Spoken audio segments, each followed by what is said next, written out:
had talked about, the particle size distribution, and then how to get coefficient of uniformity, coefficient of curvature, and that is related to D10, D30, and D60. And all this leads us to soil description, and always a good thing as engineers, when you're able to describe the soil, whether it has fine particles, whether it has small coarse particles, that influences the behavior, and will give you an idea of the engineering properties of the soil. So soil description includes the details of both material and mass characteristics. Soil classification, on the other hand, is an allocation of soil to a limited number of groups on the basis of material characteristics only, vis-a-vis particle size distribution and plasticity.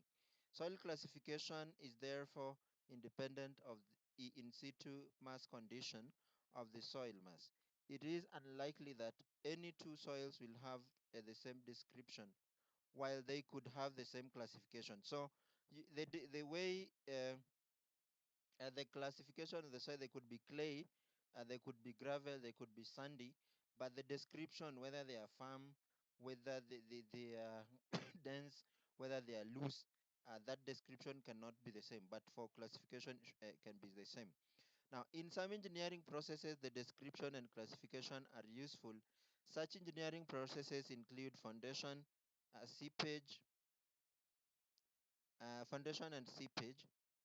However, in other cases, the classification is by the far the most important. Such processes include embankment, construction, where classification of material is key factor in choice and construction processes. It is essential that standard language be used in description and classification of soils. A comprehensive description should include characteristics of both soil material and in situ soil mass.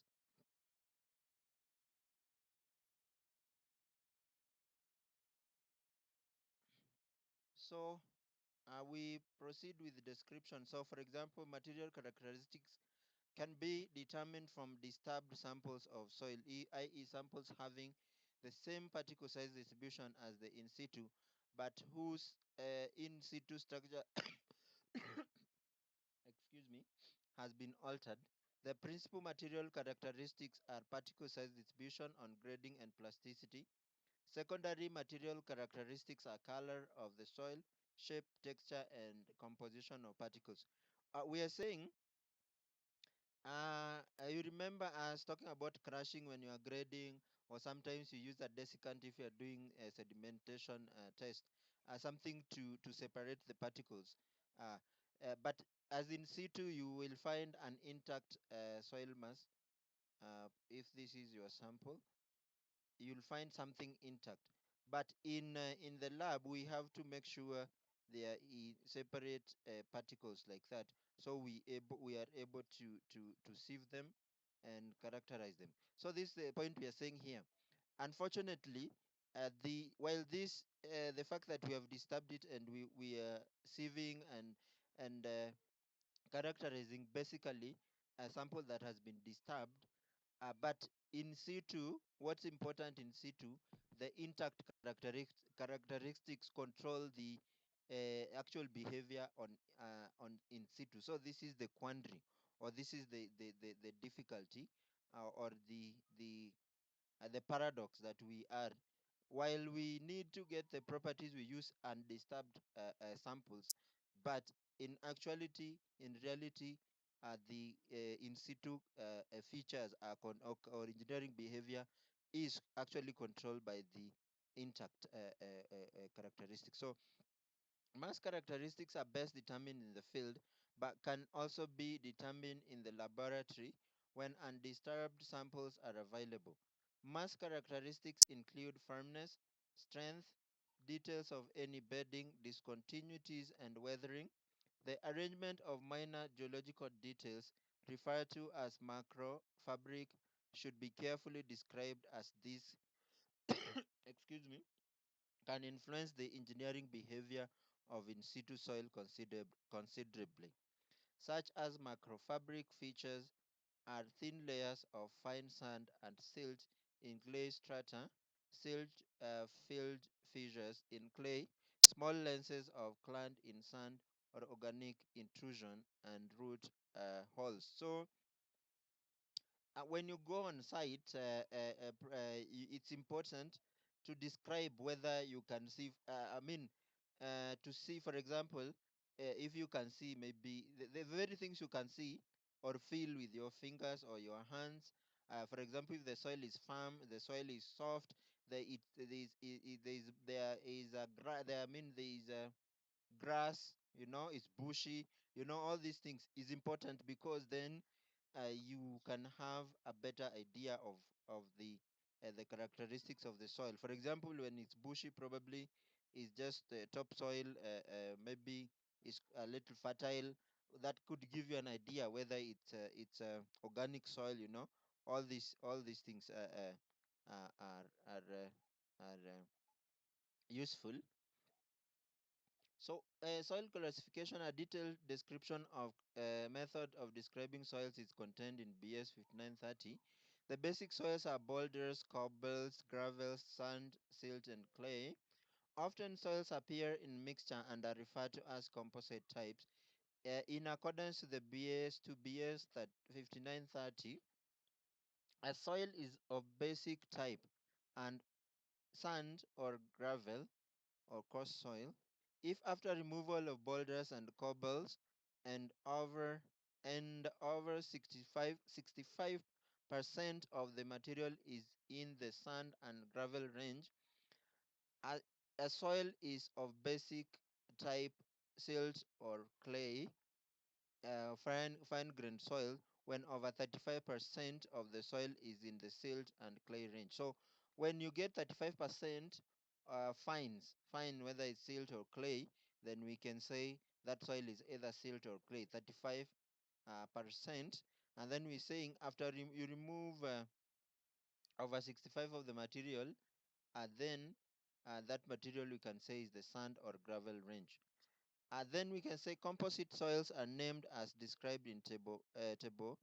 The table will be shown. Mixtures containing over 50% boulders or cobbles are referred to as very coarse soils. The description may be of the firm cobbles with finer material or gravelly sand with occasional cobble boulders. The firmness or strength of the soil is in the field can be assessed by means of tests shown in table 4.3. I'll show you the table shortly. I think these are different. Table 4.3 is ahead, but I think this is the table here. The table shown in the composites and description shown in table 4.2. Table 4.2.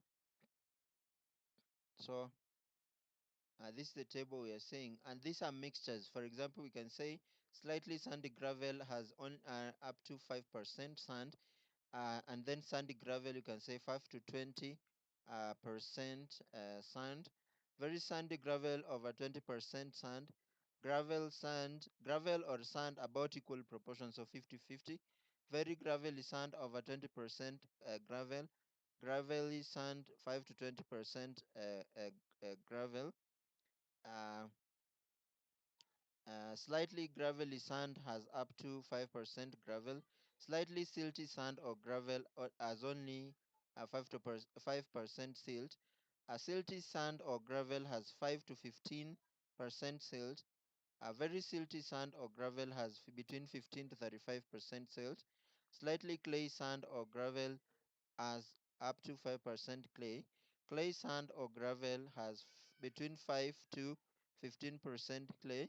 Very clay sand or gravel has between 15 to 35% clay. So for fine, this was for fine for coarse soils. For fine soils, we have sandy silt or clay between 35 to 65%. Gravelly silt or clay has between 35 to 65% gravel. And so, what is the purpose of classification? A soil classification system is an arrangement of different soils into soil groups having the similar properties.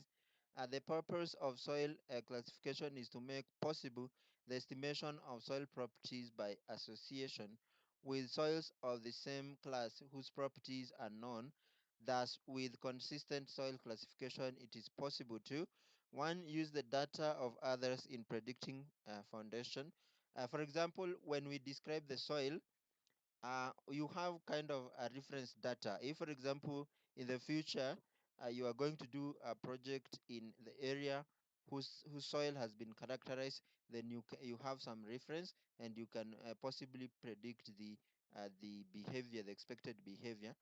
To build geotechnical engineers database for application in design. So probably every because as site investigation, actually the reason why buildings mostly collapse in Kenya, they don't want to people clients mostly do not want to spend money in the site investigation fact. Obviously, it's expensive, but not as expensive considering someone building a skyscraper. It's just some small percentage, but people want to save money in every sector, so they want to escape the geotechnical site investigation. But when we don't have data, there's no choice, you cannot skip. So this is a problem. So if the data is available, then we can skip this part and save money. Number three, maintain a permanent record which can be easily understood by others should problems develop. So there is a history for example, if a project was done some years and then there's a problem in the future, there is some data you can refer and understand the problem a little better. Then this is the table 4.3 about the description, the physical description on site. For example, when you say it's loose, sands or sands and gravels. So if you say it's loose, you can excavate by a spade, or a 50 millimeter wooden peg can easily be driven.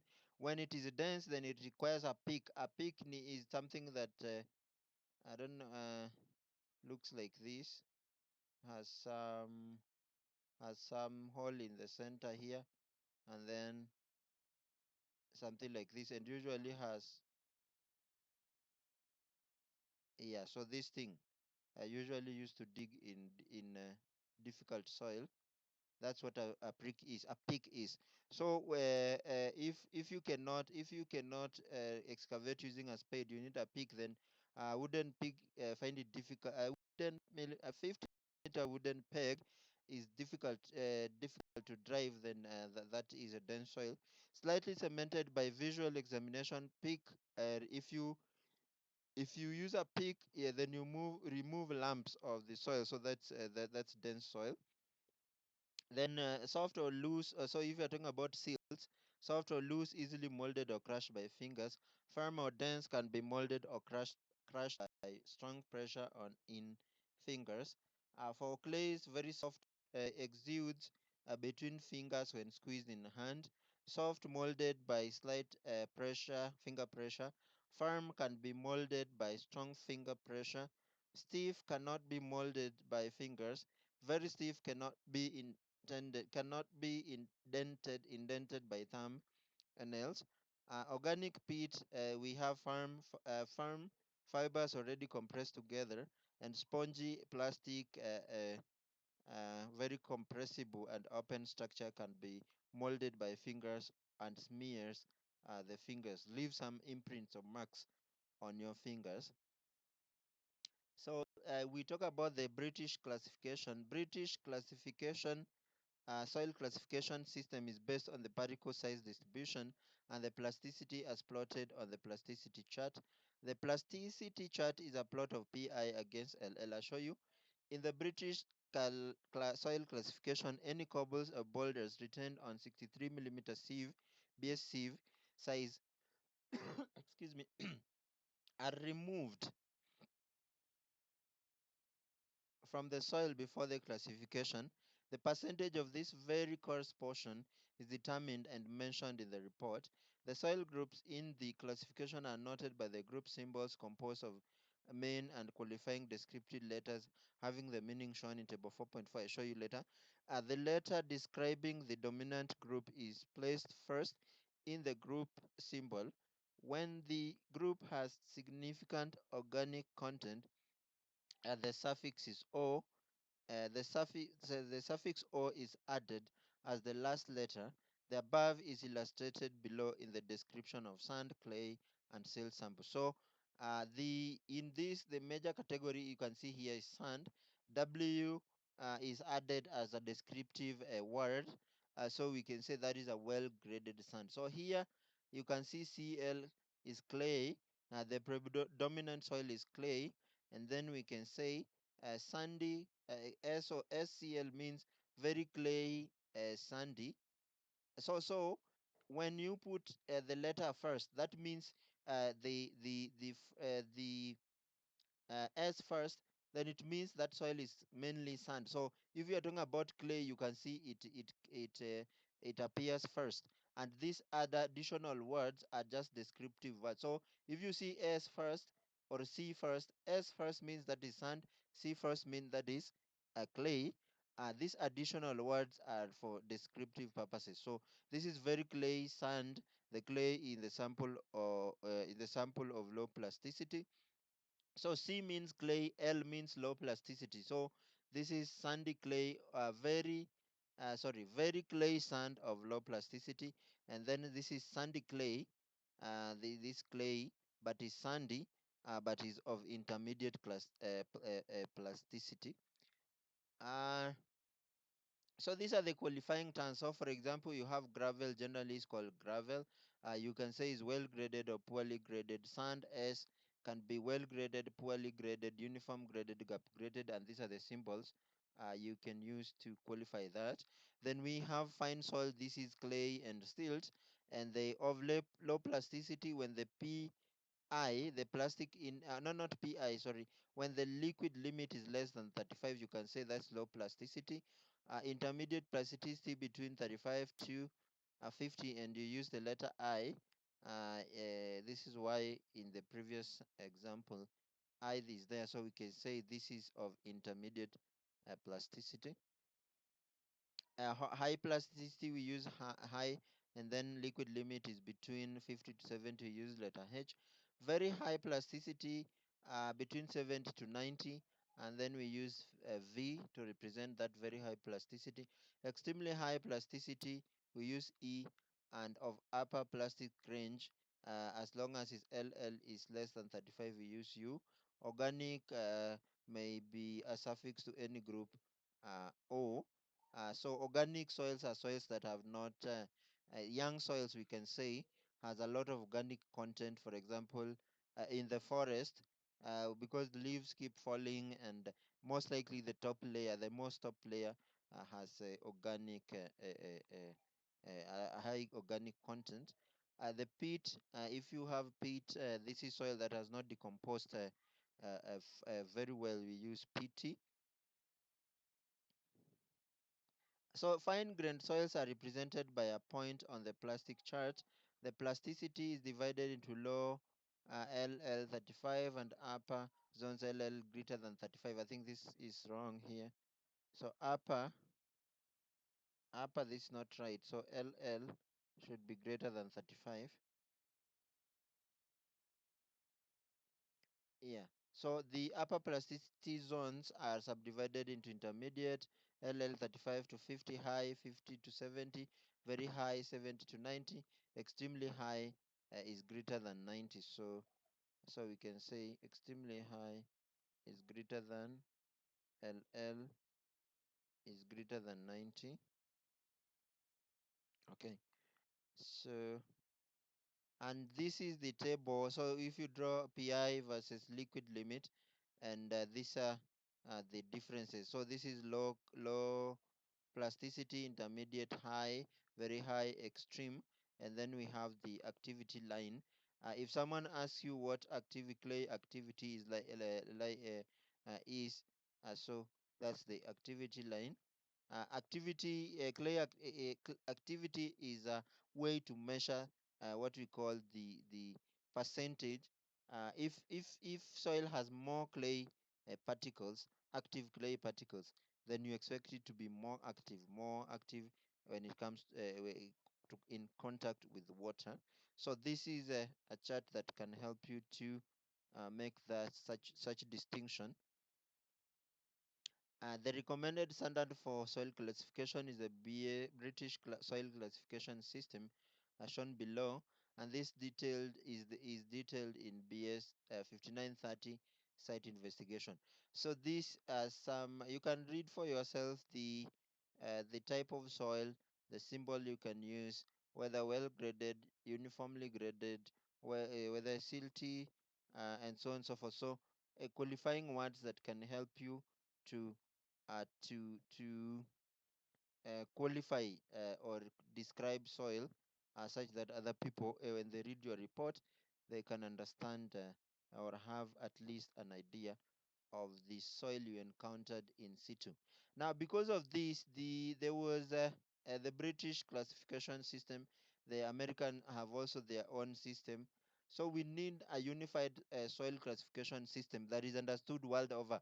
Otherwise, people are going to be confused. So because of this, the people came up with the unified soil classification system.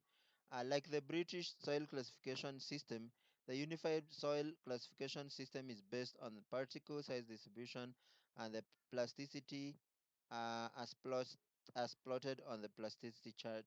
The plasticity excuse me, chart is a plot of soil PI against LL, table shown in the unified soil classification.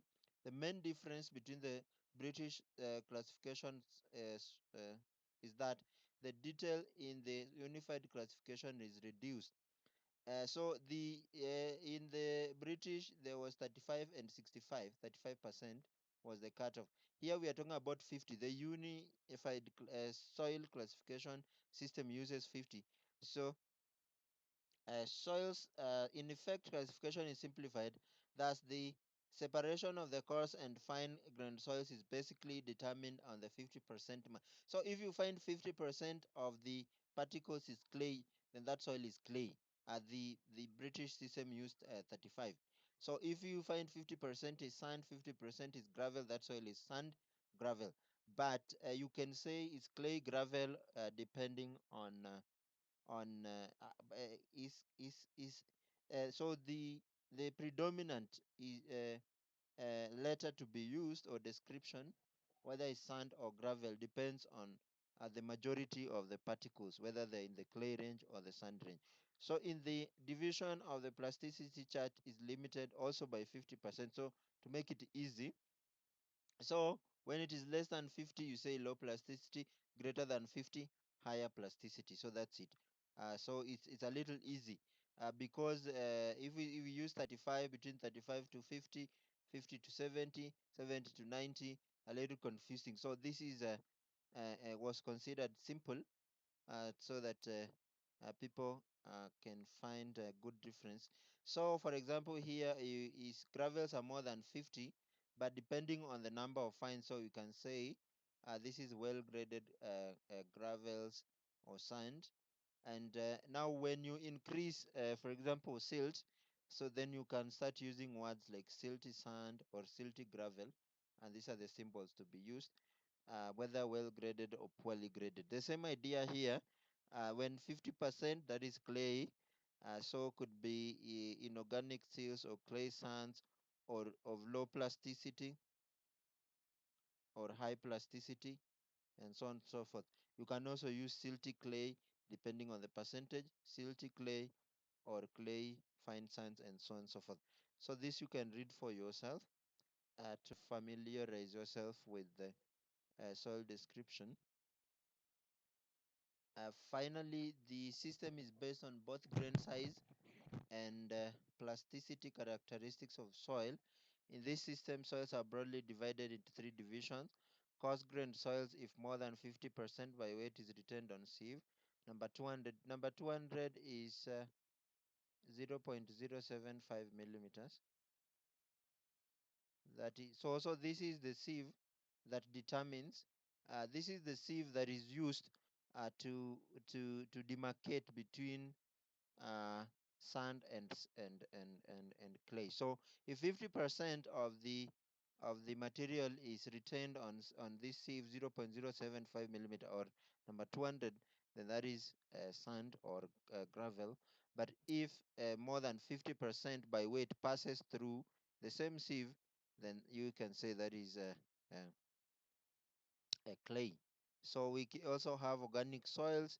The soil components are assigned group symbol as indicated below. So if we have coarse grained soils, gravel is G, sand is S, fine grained soil, silt is M, clay is C, and organic soil uh, is O.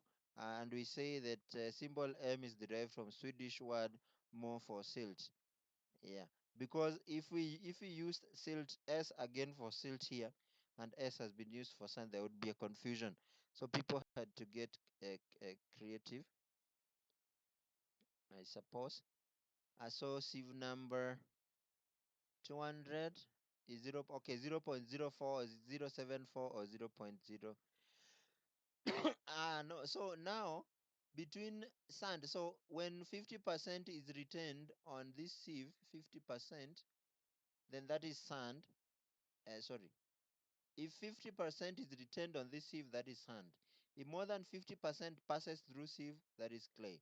Now, if so, sieve number, this one is used to demarcate between sand and gravel. So if 50% passes this, uh,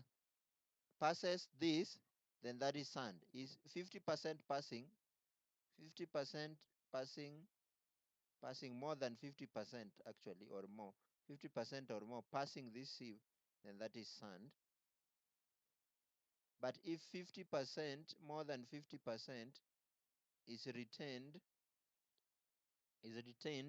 let's use RT, then that is gravel. So please note, so sieve number 200 and sieve number 4 are very, very crucial. 200 is 0.074 or 75 millimeters. So that demarcates between sand and clay. Now sieve number 4, sieve number 4 whose size is 4.76, demarcates between gravel and sand, depending on whether 50% is retained or 50% the passes.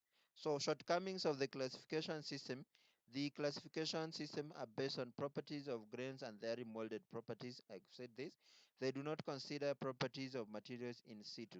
Yet it is in the intact nature in the field that determine the behavior of soil during and after construction. The foundation engineer should therefore take recognition of the description of soil described above. It is also important to have basic understanding of geology of the soil, to have a complete description and understanding of the soil under consideration. So like I said, when we describe this basically particle size distribution, we use disturbed samples and file in fact in situ the intact sample, the properties of the intact nature control the engineering behavior. Now, this is another way of using a triangular chart. You can also use a chart. Someone has drawn chart here, depending on percentage of clay, percent of sand, percent of silt. Then, depending on all this, once you know, because you can see in the particle size distribution, we are simply trying to find roughly what's the percentage of silt, what's the percentage of sand, what is the so once you do that, then you can plot in this category, and then you can see whether your soil is a clay, loam, sandy, and whatever, depending on the various amounts of sand, clay, and silt. So this is a triangular classification. Basically use that chart. So this is another classification from MIT, which I was saying. So if American have their system, British have their system, Kenya have their system probably, then people are confused. So there was a need to come up with a unified soil classification system for to enable understanding, people to have a common reference point. So this ends the so to the description and definition. Sorry, soil compaction is the process of increasing the density of soil by packing the particles together with reduction in volume of air. The process does not involve removal of water. So please note, removal of water is the next topic actually we are going to talk about. If you are removing water, that process is called consolidation.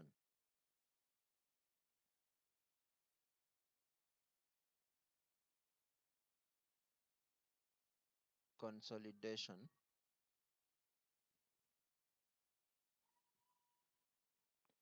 That process is called consolidation, but compaction removes only air. So the process primarily results in increase of soil unit weight. The reduction of air content results in reduction of pores, which act as conduits of water and consequently reduce the permeability of the soil.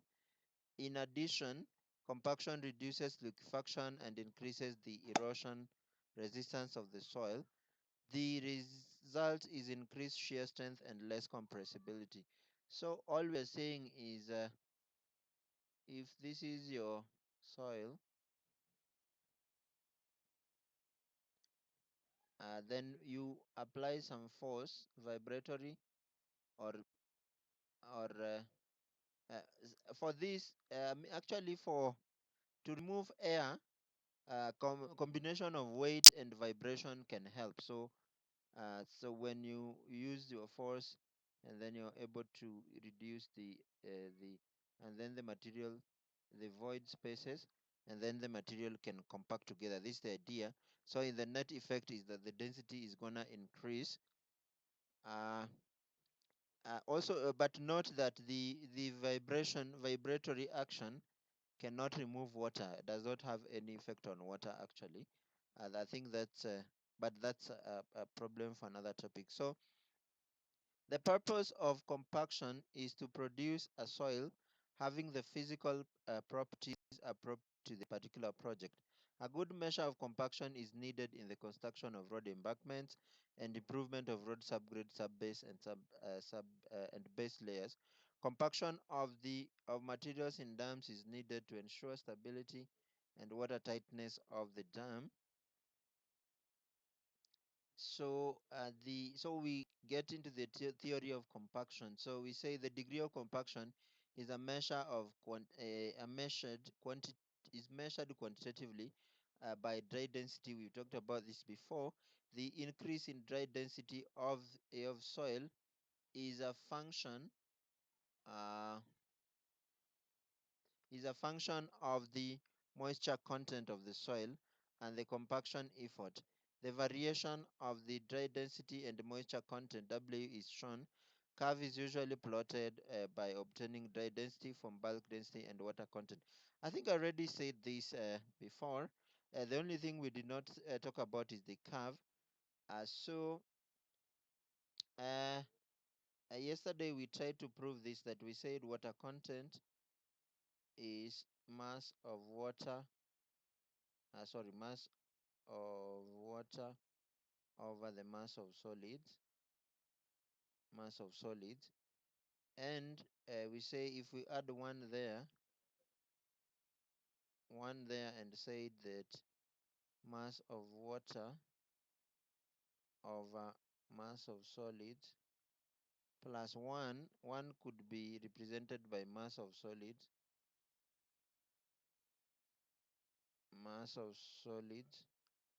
over mass of solids. Now if you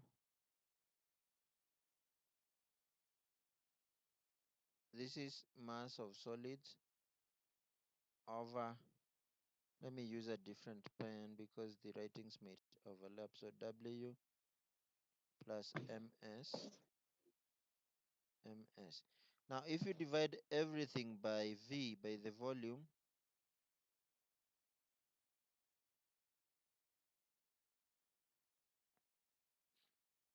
if you divide everything by the volume, because you can, this is the dry density. this is the dry density, and mass of water divided by volume is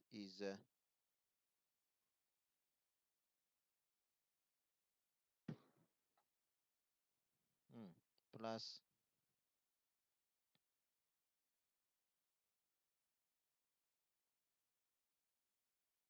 actually, yeah, yeah. So but no, I think I did that prematurely. Wait. Yeah, so this in effect is the total uh, mass, because the mass of water plus mass of solid over ms. And if you divide everything by the volume, this becomes 1 plus W equals just the bulk density over the dry density. And so you should not see a difficulty why then uh, dry density is bulk density, just by manipulation, bulk density over 1 plus water content. The same idea. So this is why always, that's why always we say dry density is bulk density over 1 plus water content. We can prove that also the same here. So here, if this is bulk density, the is the just weight over volume, but weight, the total weight is weight of solids over weight of. So if you divide everything by v really, no, by ws here. If you divide everything by ws there, uh, everything by ws then you end up saying that 1 over bulk density is 1 plus water content, because over ws is 1, but weight of water over weight of solids is water content, but this is 1 over bulk, 1 over dry density. So if you cross multiply, then you find 1 over dry density is the same as the bulk density over 1. The same thing, the same thing we've done there. But that's besides the point. So now, if you are able to do several experiments and plot moisture content and dry density, the curve will start rising.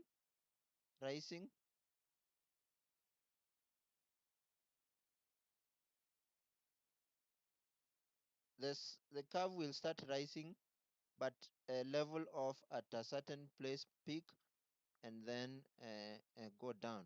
So if you draw your curve, you find there will be optimum moisture content called OMC and maximum dry density. So this point is important, because when you're doing your construction, you need to compact your material around those values, because that is where you can get the maximum compaction and maximum strength. So around this point, you will be using your material optimally, or use because it will be performing to the very best it ever can. And so this is just trying to prove the equation we've talked about before. So at water content, the soil is stiff. At low water content, the soil is stiff and difficult to compact. As the water content increases, the soil is workable, facilitating compaction and reduction in air. The dry density increases as the air is reduced and replaced by water. At certain water content, the voids are occupied by water and prevent any appreciable decrease in voids. So, and this is why actually now when you try to compact something that is wet, that has a lot of water, that there's no effect. When you try to compact, you're doing nothing. And now something that is saturated with water, consolidation is the way to densify it, but you cannot use compaction. So this is why we said compaction only removes air, but not water, because water is a different a ball game, so to speak. So the result is increase in the void ratio and subsequent decrease in dry density. So I think something is amiss here. Yeah, so if this what happens, water and prevent any appreciable decrease in voids. So we continue with that statement and say the result is increase in the void ratio and consequent decrease in dry density. So that's that explains what goes on in this part of the curve. So when you add water, water is going to increase the voids. In water presence is going to increase in the voids, making it difficult to expel air, and therefore the net effect is that the dry density is gonna go down as shown by the curve. So the decreases in the dry density. The curve as a peak shows an OMC, optimum moisture content, OMC, at which the soil would need to be compacted to achieve maximum dry density.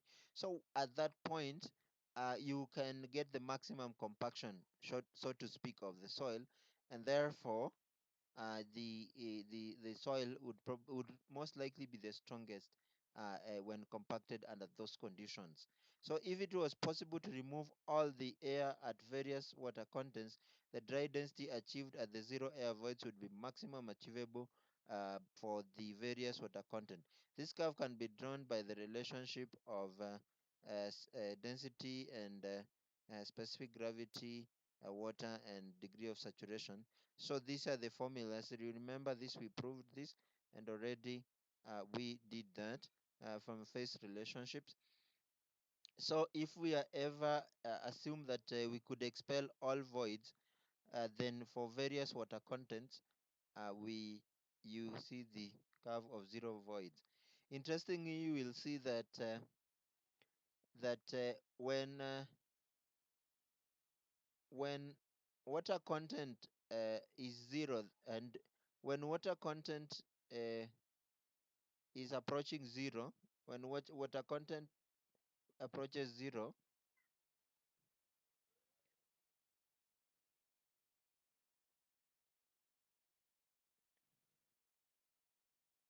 when water content approaches zero, you can see the dry density is increasing exponentially.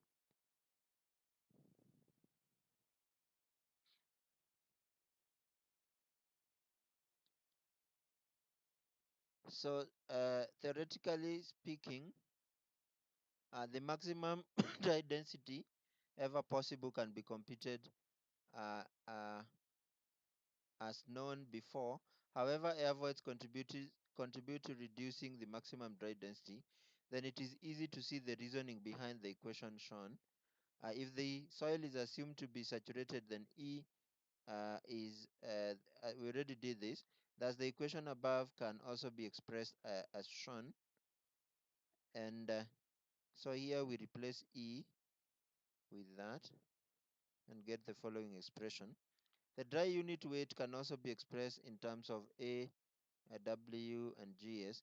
The zero air voids, the curve is also obtained by assuming A is zero. So you can this way you can also obtain the zero voids curve. So factors that affect compaction, and here I will say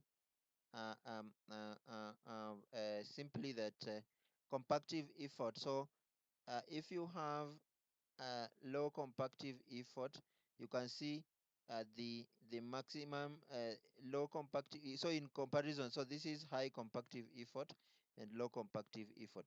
So when you lower the compactive effort, the MDD is reduced. You can see the MDD is about is lower. The MDD is reduced, but OMC is increased. So by increasing the compactive effort, you increase the MDD. MDD is increased, but the OMC is reduced. So we expect probably if you were to do to use even higher compactive effort, here maybe you expect the curve there. So maybe oh, I'm sorry, a better curve. So OMC there, the MDD is increased further, and then the dry density, I mean the MDD is increased, and then the OMC is reduced. So in a nutshell, increase in compactive effort increases MDD and reduces OMC, and vice versa. As the grading type of soil, this is important because so if soil is well graded, is gonna compact much better, because if soil has both fine particles, the bigger particles and smaller particles, then you expect the big particles, the small particles will fill in the spaces of particles, and at the end of the day we have a nice compact material. However, for poorly graded soil, for example, only has big particles, it's difficult to compact these ones, because then the best you can do is here. So because they are big, the spaces, there's nothing to fill the spaces, and therefore they poorly compact. Similarly, if you're talking about only small particles, they will not compact well. But when you have all sizes, small, intermediate, medium, and big particles, the big particles, the small, intermediate will mingle, and the smaller particles will get into the middle, between the larger particles, and we have a well compacted material. You can read the rest as described in the notes. So you can see well graded soil. Again, well graded soil increasing, how can I say, uh, the increasing wellness of gradation. If gradation gets better and better, then you can see the MDD increases, and the OMC also reduces. The same idea. So, but the point is, well graded soils will compact better than poorly graded soils, for the reasons already advanced.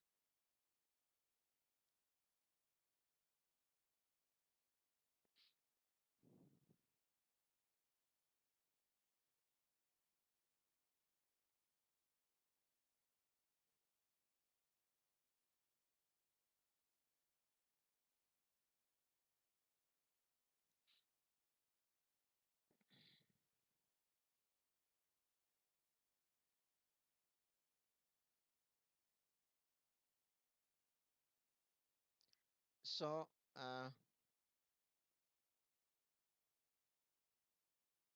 we move on to the laboratory compaction test. There are three methods. Three types of compaction tests are explained. The first is the light manual compaction test, a 2.5 kilogram hammer. The second is heavy compaction test, in which much greater compaction is achieved by use of 4.5 kilogram hammer. The third is the use of vibrating hammer, and is intended mainly for granular soils passing through 37.5 millimeter test sieve with no more than 30% returned on 20 millimeter as sieve. So the vibratory hammer is mainly intended for the sandy soils, sandy, that means sand and gravel, with these specifications. So for each type of soil test, small vibration of the test is done to take recognition, small variation, to take recognition of whether the soil crashes under compaction. Yeah, because you want to compact the soil. Again, if the compaction or the compactive effect makes the soil particles crash, or crash, then you also need to take notice. So the mold 2 point, or two, for 2.5 kg rammer, method is 1,000 centimeter cubed and 100 millimeter in diameter. The test covers soil with particles finer than 20 millimeter sieve, finer than 20 millimeter sieve size. The compaction is affected by a free fall of 2.5 kg rammer through 300 millimeter in 3 layers. Each layer receives 27 blows. So that's for the 2.5 kg hammer. For the 4.5 kg hammer, we have a 4 kg rammer or hammer. The rammer is made of to freely fall through for 50. So this obviously has more compactive effort. In addition, the soil in the same type of mold is compacted through 5 layers. Each layer receives 62 blows. The test is suitable for soils containing not more than 30% retained on sieve number. The same thing here. The same idea as previously. Let's read.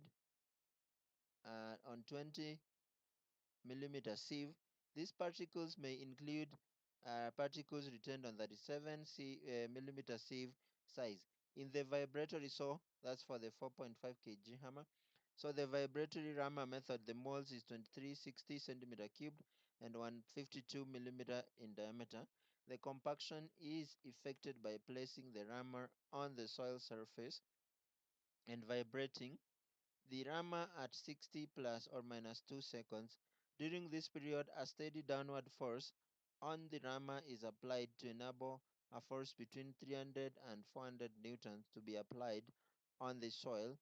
Like the method using 4.5 kg rammer, the test is suitable for soils containing not more than 30% on 20 millimeter sieve.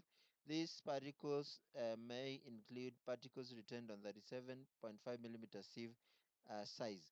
The test is, however, not suitable for cohesive soils. So after the compaction using any of the 3 methods, the mold is trimmed at the top. The soil bulk density and moisture content are determined. The soil dry density is then computed. The procedure is repeated at different moisture contents to enable plotting of the compaction. The coordinate of the peak dry density define the MDD and the OMC. Typical results have already been shown. So you start with the low water content. You remember the idea of the when we were talking about the plastic, how to determine the liquid limit, Casa Grande. You start with increasing moisture, small, maybe 5%, 10%, 20%, and so on and so forth. So with that, you take the moisture content, the water content,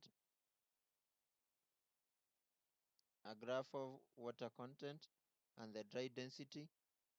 So when with increasing moisture content, you should be able to plot a nice curve like that, where this is your OMC, optimum moisture content, and and the maximum dry density. So the construction is especially for the road layers. You see the road layers we are talking about. This is what they play around the OMC and the MDD, and that is the point where that's why they do sand replacement to check how close are the values as in situ to the OMC and the MDD. So these are the rammers. You just lift the rammer. When you lift it to the end, when you lift like that. I think there's a photo, maybe there's a better photo here. Yeah, you lift. Once you lift, and then it falls uh, on free fall. So these are the I think this is the 4.5. This is the 4.5, 2.5. So just the size, so they are the same, but just the size of the hammer that differs, the compactive effort, that is. Then here we talk, so this in the cross section of the mold, especially the mold that is in three layers. The other, you know that the 4.5 kg hammer is put in 5 layers. The 2.5 kg is put in 3 layers. So this for the one for 3 layers. So then this is the vibratory hammer, and we say that this is not suitable for clay soils. And it makes sense because the vibration, clay soils tend to have some maybe uh, uh, um, some water, and because they compact together, so vibration really does not have, because it's very fine, and the air, the pores are very small. So for that, vibration may not have a lot of effect to drive air out. So for clays, basically, consolidation, especially when we're talking about uh, uh, uh, uh, uh, uh, uh, saturated clay, the vibration effect doesn't have a lot of effect on compacting or reducing the voids when you talk about clay. So either you can use a surcharge weight in the hammer methods, but vibration is not very suitable because the additional vibration effect doesn't produce any additional advantage. So that's what we're saying. So in the field compaction, in the field, compaction of soil is carried out by applying energy by application of pressure, impact, or vibration, or combination of the two. So you can either put a load, pressure, load, of course, load causes the pressure, or vibration, vibratory action, or you can use the load and the vibration. So, or three ways. The application of energy is affected by different machinery, including rollers, rammers, vibrators, stampers, construction equipment. The type of compaction method to be adopted in the field depends on the kind of soils and the level of compaction required. Table below shows the different varieties of compaction equipment. A brief outline of compaction equipment is now presented. So we have rollers, we have smooth wheel rollers, vibratory rollers, pneumatic tired rollers, ship's foot roller, and then some construction equipment. Rammers, we have dropping wheel, internal combustion, pneumatic, piling equipment. Vibrators, we have out of balance weight, pulsating hydraulic, construction equipment. We could have lorries, scrappers, excavators, graders. This will touch a little bit, but if you do a quick Google search, you have a pretty good idea of what these things are. So the smooth wheel rollers, they have dead weight increased by water or sand. A smooth surface is generally achieved after compaction. The compacted layers are laminated. These rollers can be fitted with vibratory equipment for more effective compaction. They generally come in three tandem or three axle tandem rollers and are particularly good for finishing work. So on the embankment, especially if you need a smooth surface. Is there a question?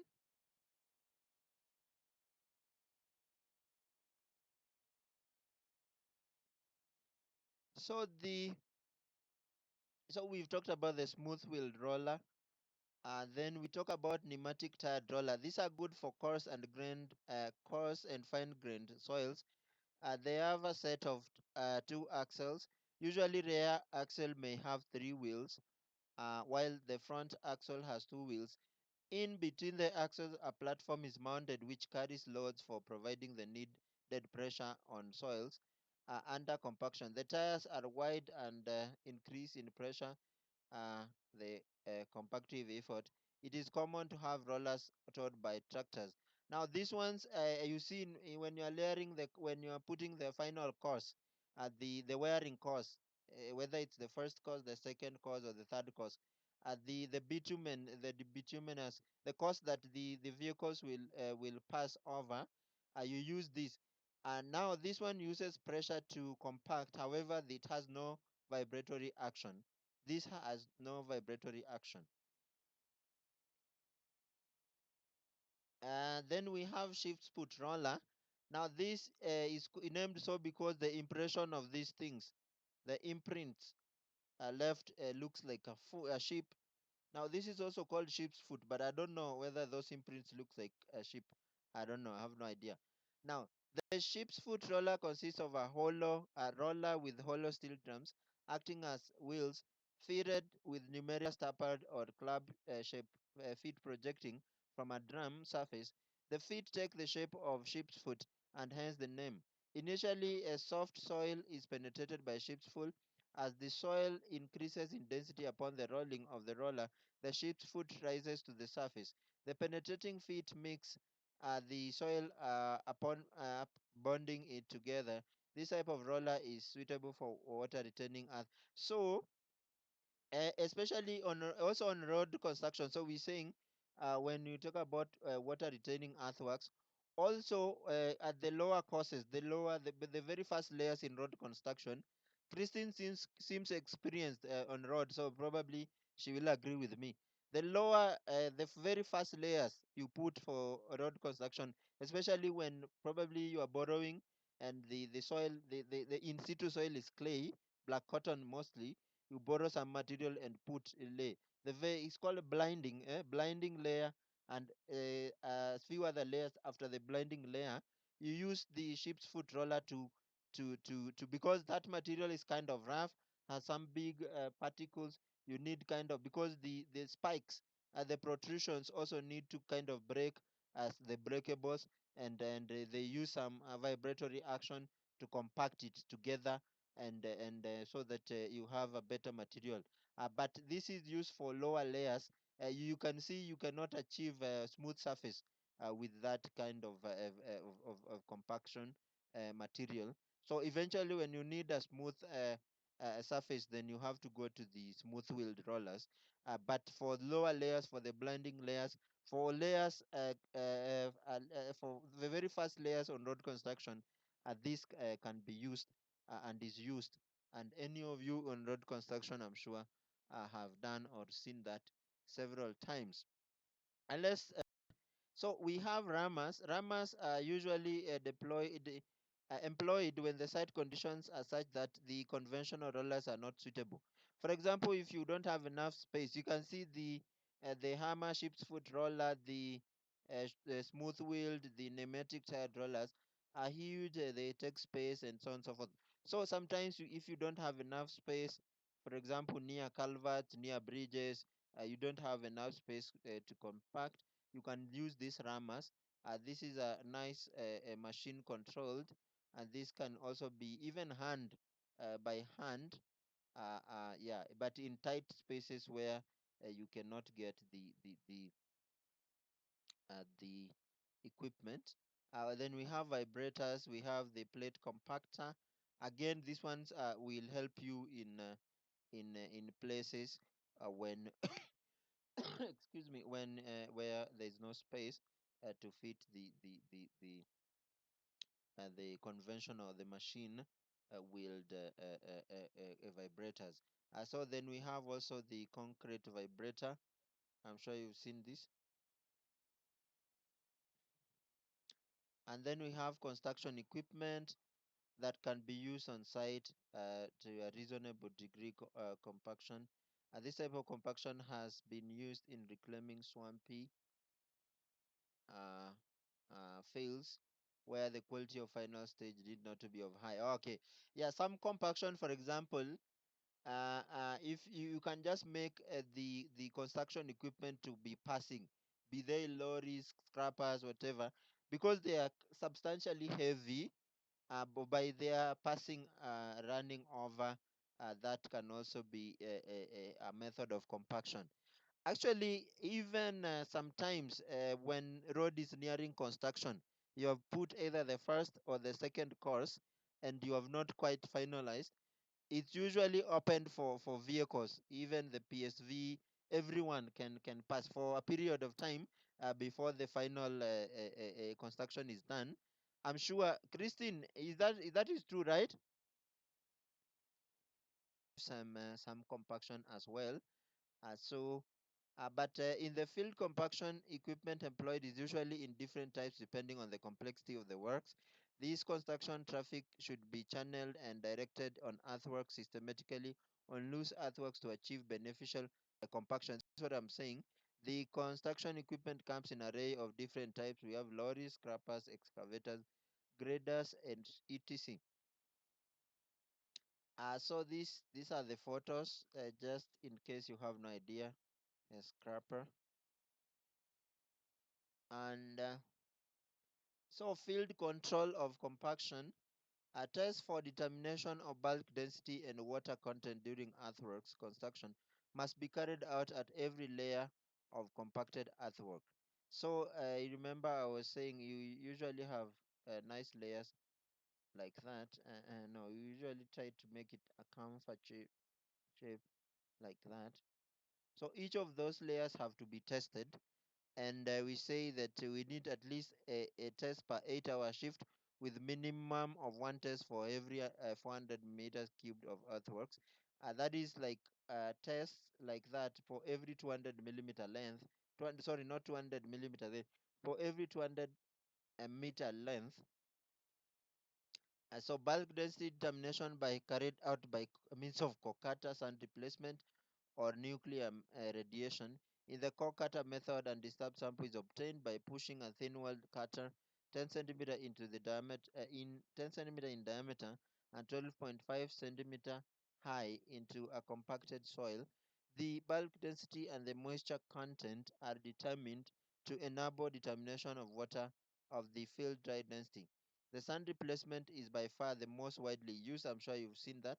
In this method, a hole of that dimension is dug at the test site.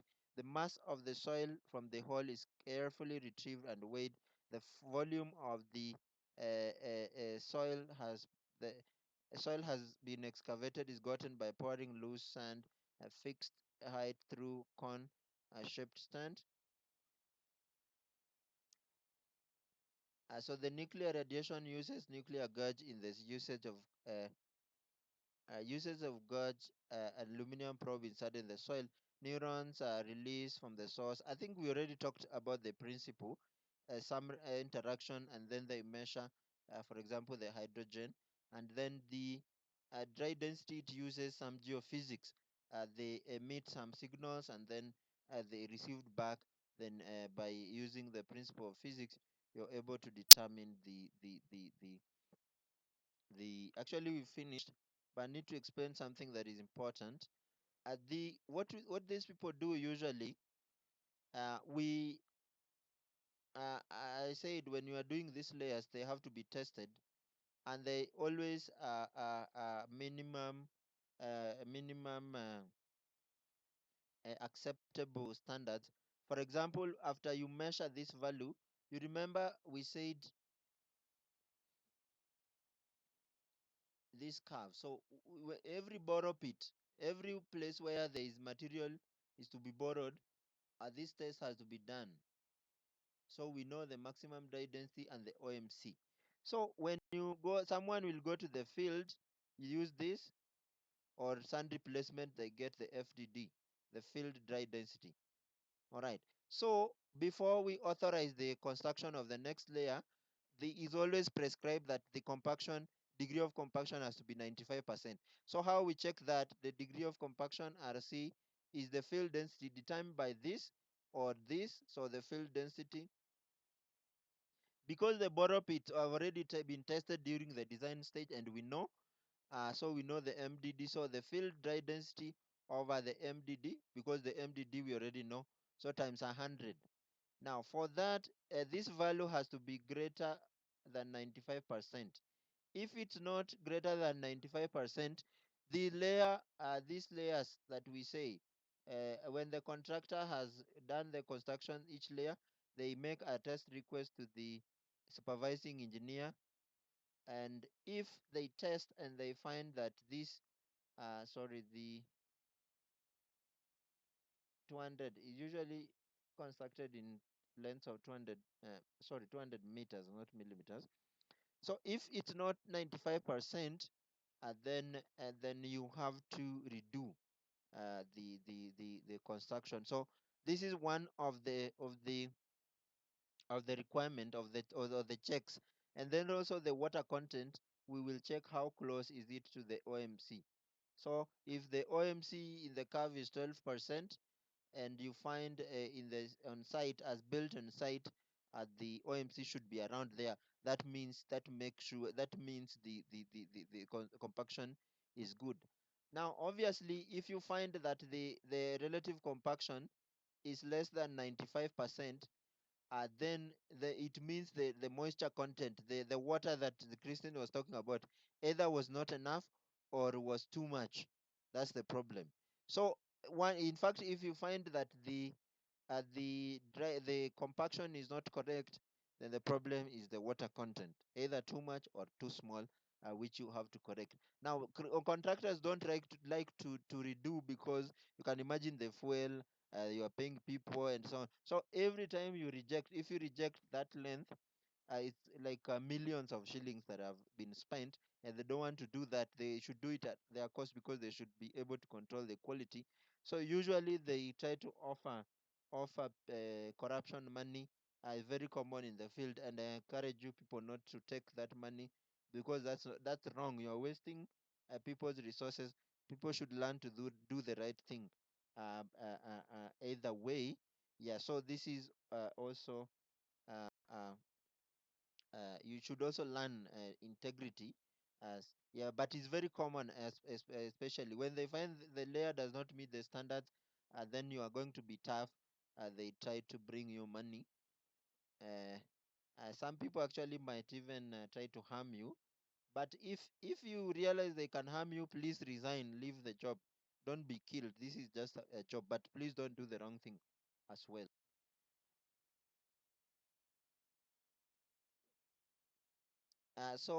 Specification, this is what I was saying. So for the layers, the compacted density is specified as a percentage of MDD, as determined the laboratory. Excuse me. In some instances, the moisture content is required to be within small band above or below the OMC. Of course, there's always allowance. If for example, the OMC was 12%, probably between 11.5 to 12.5 should be acceptable. In the rare instances, the air content is specified. This is very rare, because it's quite difficult to measure that. The specification usually ranges between 95. Yeah, so what I've said. So if the relative compaction is 95% to 100, this is good. We allow the layer to continue. When 2.5 kg hammer is used in the field control, a minimum number of roller passes is usually required to reach the desired compaction. Usually range, so for a length of 200, the one I've said, a passes of between 3 and 12 passes. Of course, the if you find the drivers who are experienced, they already know this. They can achieve this very well, and with their experience, it's good. They will agree. Actually, those who will agree that that's correct. In road work, embankment specification for lower layers is usually a minimum of 95%. I think I've said that. For subgrade, for especially starting from subgrade, subbase, base, and the pavement layers, including the wearing course, we raise the compaction to 100 and 105% of the MDD. Now, that is the end of this part. I hope you've learned. Okay, there's the CBR, California bearing ratio. This is not in the syllabus, but that you have an idea. This is the idea of penetration, that uh, the some pressure is applied to a rod, and the rate of penetration, as you can see. So if you're interested, you can find out. But for the purpose of this class, this is just so you know. This is also one of the tests that is very common in the field, to determine the strength of soils. Otherwise, I leave you with some possible examination questions. You can see if you can tackle them. We will take a break. So to the next topic of consolidation. So like we said in the previous topic of compaction, and this is very lucky that the topics follow each other. The consolidation is about removal of water now. So you can clearly see the difference. But to get the idea, excuse me, to get the idea, to get the idea clearly, we imagine squeezing mattress soaked in water. So this more or less the same idea, that for example you have this is you have your load. That's your load, and you have sandy soil. Of course, you know this has good permeability. Uh, what we mean here? This has good permeability, and this also has good permeability. So clay here has low permeability. So when you apply some load, but because of equilibrium, you expect some equal opposite and opposite reaction. So if this uh, clay layer is saturated, then you expect the water to find some way out, maybe to flow and then escape.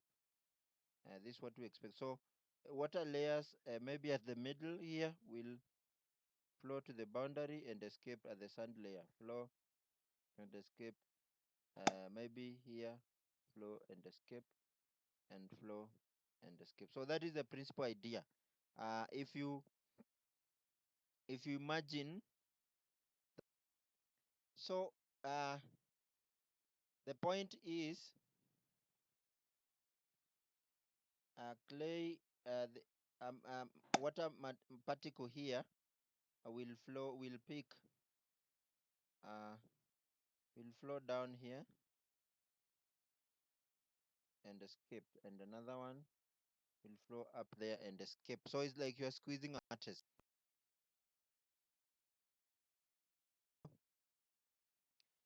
Because when you add the load here and kind of you are squeezing, you are increasing what is called the excess pore water pressure inside the sample. Just imagine you are squeezing water and there is nowhere to escape. The pressure inside is going to increase. So this is what we are saying. So uh, at time zero, at no, at time greater than zero, so the distribution of the pore water, because when you squeeze when you squeeze, immediately you start squeezing the the excuse me, the water here close to the sand will easily escape, all right, and here will easily escape, but the water here has nowhere to go. So this is the distribution of the pore water pressure. So from the edges is zero, at the middle is very high, and then because the reason is that these are closer to the edge, the water can easily flow away and escape. That's the point. So again, if you think about it, is like a dashpot and spring. uh so to make it easy to understand is that when you load, because the water has filled the pore of the soil, temporarily the load will be transferred to the water, because water is easily deformable and all that. So the first, initially, we know, of course we know that soil has no, I mean water cannot carry any load. Water we assume, or you should say, water has no shear strength, has zero shear strength. But immediately you load, the load will be first transferred to the water, and that is why the pore water pressure here will go up, because because you are trying to balance this force. You have applied delta sigma, but the load is transferred to the water, but water actually has no strength. So what can it do?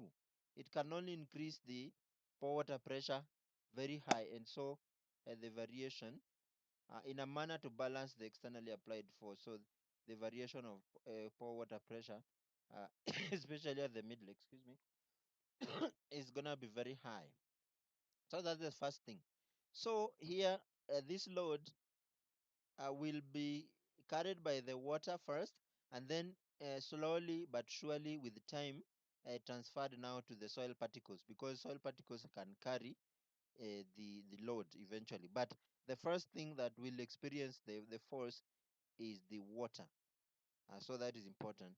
So the same thing we can say here. So the spring can represent the soil particles, can represent the soil particles. The spring here can represent the soil particles, and the this can represent water, can represent water. So if you know, if excuse me, if you remember with structures, I don't know how much structures you've done. If this thing has a, if this is very stiff, maybe this has a stiffness of 1,000 kilonewton per meter squared, let's say, and this has only 10. The amount of load transferred will depend on the stiffnesses of the two things. So the amount of load, if you apply maybe 100 kPa here, the amount transferred to this would be 1,000 divided by 1,000 plus 10 times 100. So you can see immediately most of this load is going to be carried by the one with weaker strength, or the weaker stiffness. That's the point. So that's why the load immediately it is transferred to the or carried by the water, but water has no shear strength, so it responds by increasing the pore water pressure as shown. And because the pore water pressure has increased, it has to look away for a way to dissipate, and so that's the point. So eventually, by squeezing, or by, if you sustain the load, then because the pore water pressure has increased, now with the time it's gonna flow away. It's gonna flow away so that the pore water pressure hopefully gets to zero, and in the process the soil becomes more dense. All right. So that's the idea actually. And so the problem now is how long will it take for the water to dissipate, such that the soil is dense enough to carry our load. So that is the big issue that concerns us as engineers. Now we'll do some calculations, or at least I'll show you the idea with the calculations. Now first, there is what you call one-dimensional consolidation test. It's better demonstrated this way. You start by some loads. I think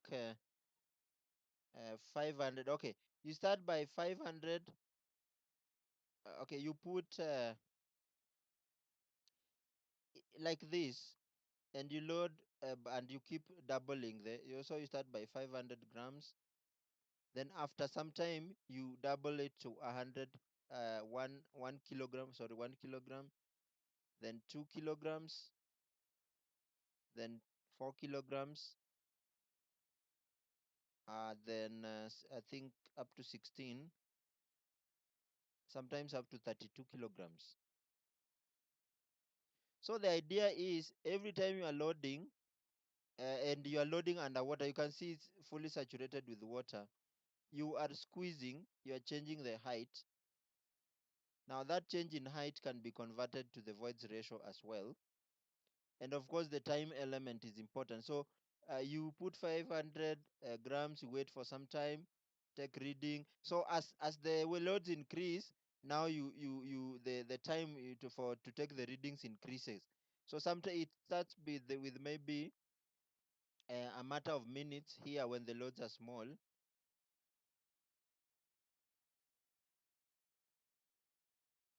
sorry, when the loads are small, now you wait for minutes, of just some minutes.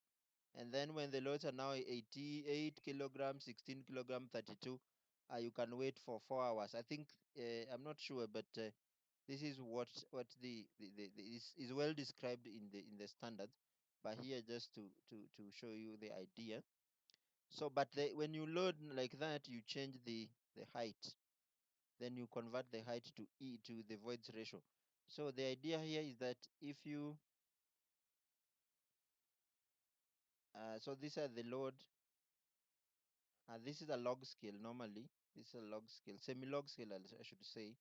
So you draw the sigma prime and the E. Normally is a nice curve. You should get a nice curve like that. A nice curve like this. Now this nice curve, there is what you call pre-consolidation stress, which if you draw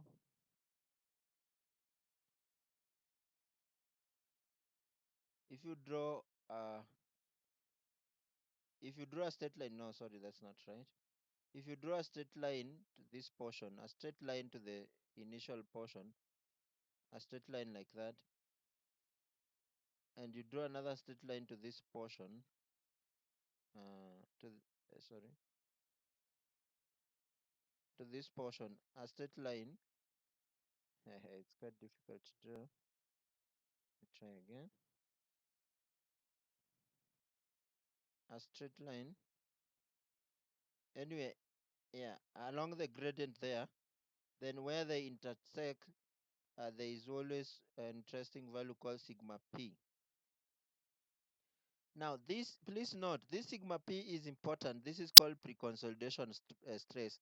That means this is the highest load. I should say this clay, if it is normal, there's what you call normally consolidated clay. I'm going to explain that later. For example, clay, once you load it, if you put a very high load, the highest load it has ever carried, it will always remember. You get it? The highest load it has ever carried, it will always remember, in quotes, because it's not a living organism. But that's the point, that if you put a very high load on clay soil, it will always remember. Even if you remove that load, it will always remember. So this test can tell us. So this is the highest load that clay has ever carried when it's called NC clay. So this is what is called one-dimensional or odometer test, and this is the purpose. This is the purpose. So that makes it easy for me to explain all these things. So normally this is the curve we need, and we need to measure consolidation. The time, excuse me, the water takes to flow from clay. So there's what you call primary consolidation. Now this part that is very steep. That means and this has something to do with settlement. Now you need to think, because when you load and this is E, this is the void ratio. Like I said, if this is your sample and you're loading it here, here, you expect the height to change. The height is something to do with settlement, right? Of course, that we can relate to the void ratio, what we are doing. So that consolidation, so primary consolidation is this, the fact that this side, that consolidation is very high, it's very rapid. The gradient is quite, the gradient of this slope now curve there is very high. Now secondary consolidation is much less than so excuse me, for us, for our own purposes. Just a minute.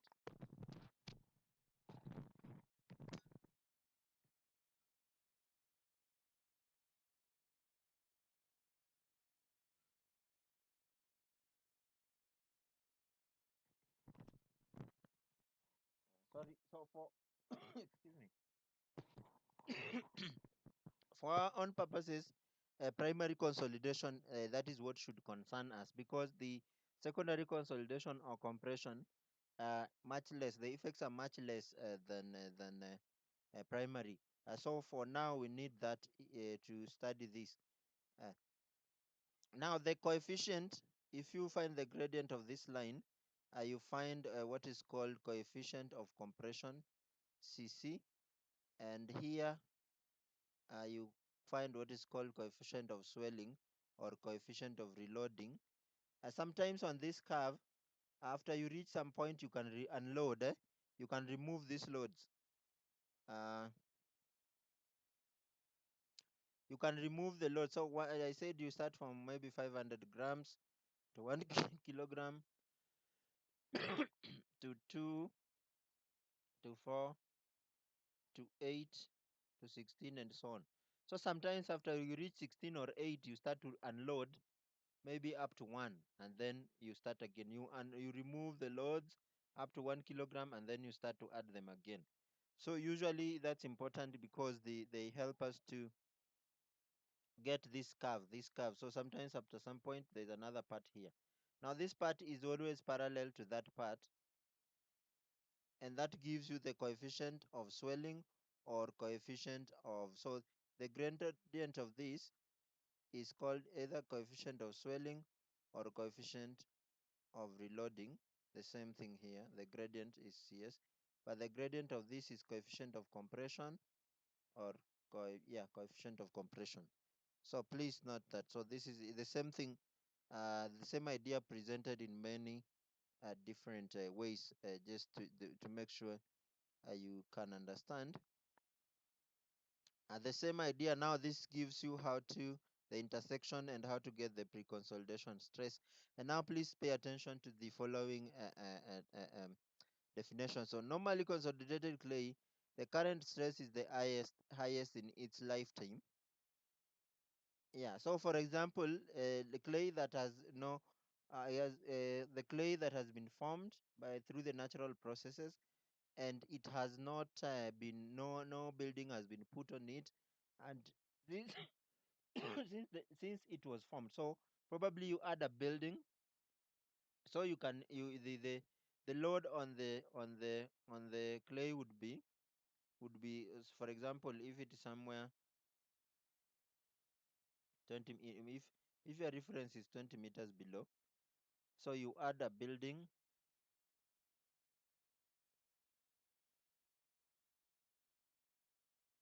So if the gamma here was 20, let's say, so before the building was put, the stress would just be 20 times 20, right? That is about 400 kPa. 400 kPa. The units are important. This is 20 meters, so this is kilonewton per meter squared. And assume the delta sigma uh, added by this delta sigma. Okay, there's a way to calculate that beyond the scope. So delta sigma due to the building at that point is maybe another 300. So you can see now at that point O, point A would be carrying 400 plus 300. So this would be normally consolidated soil, because currently it would be carrying 700 kPa, while previously. So if for after some day you remove this building, if you do the test for that point, especially at the curve, this uh, this this curve here, at this point you should read a value close to 700. That's what we are saying. So normally consolidated clay, the current stress is the highest in its lifetime. Over consolidated clay,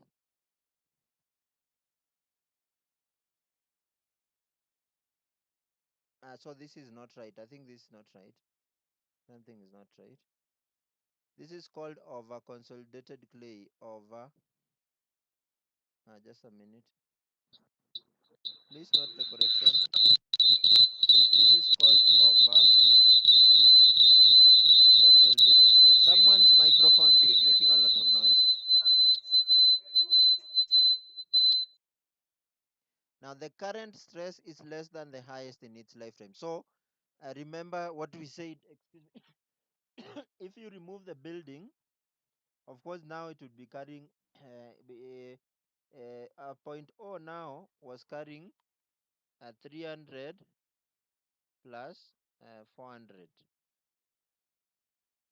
Now, if you remove the 400, now point A again would be carrying 300.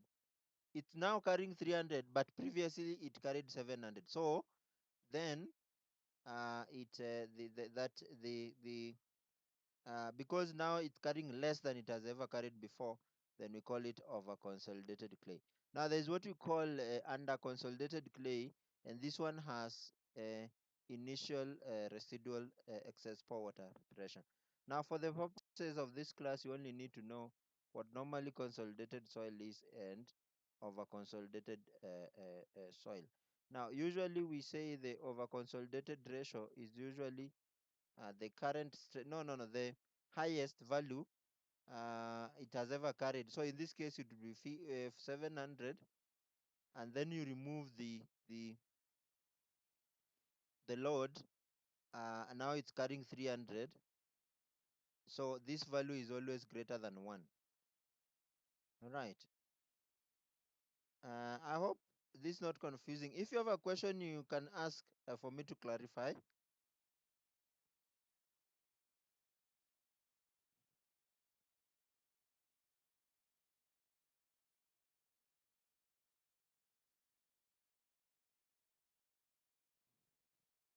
So some small derivations. So for example,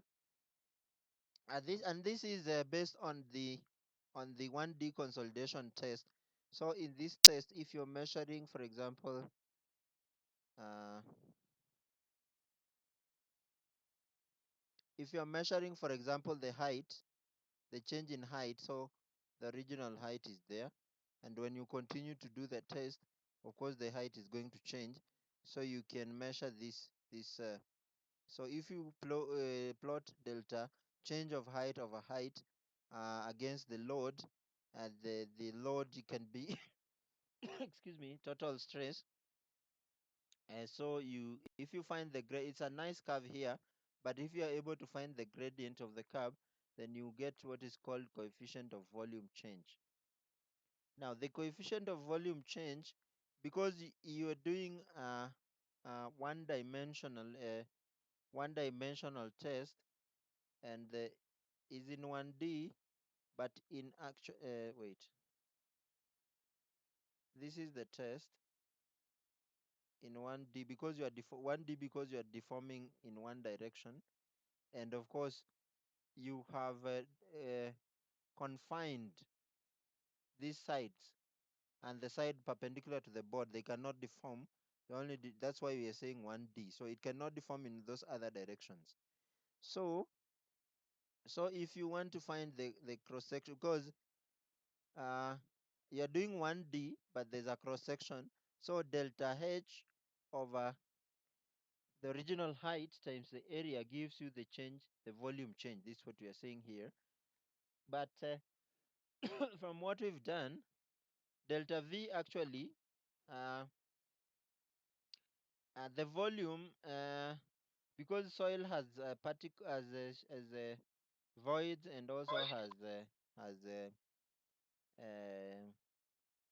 a solid. So if we divide, just if you can follow from here, if delta V over delta V naught. Now, if you divide this side by delta Vs, both sides, we have not changed the equation, but we are saying delta V is the same as the volume of voids plus the volume of solids, the same thing, because we already done this. So you can follow there, but you can only deform the volume of water. The volume of voids is the same. No, not the void, sorry.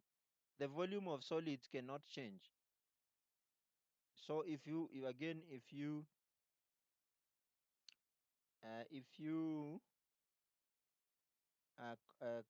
put 0 here because this is 0. That's 0 there. And this is 0, 0. Then in fact, no, that's not 0. No, that's not 0. Just a minute. Yeah, if this is 0, then volume of voids is actually delta E. And V over Vs is the, this is the definition of E, right?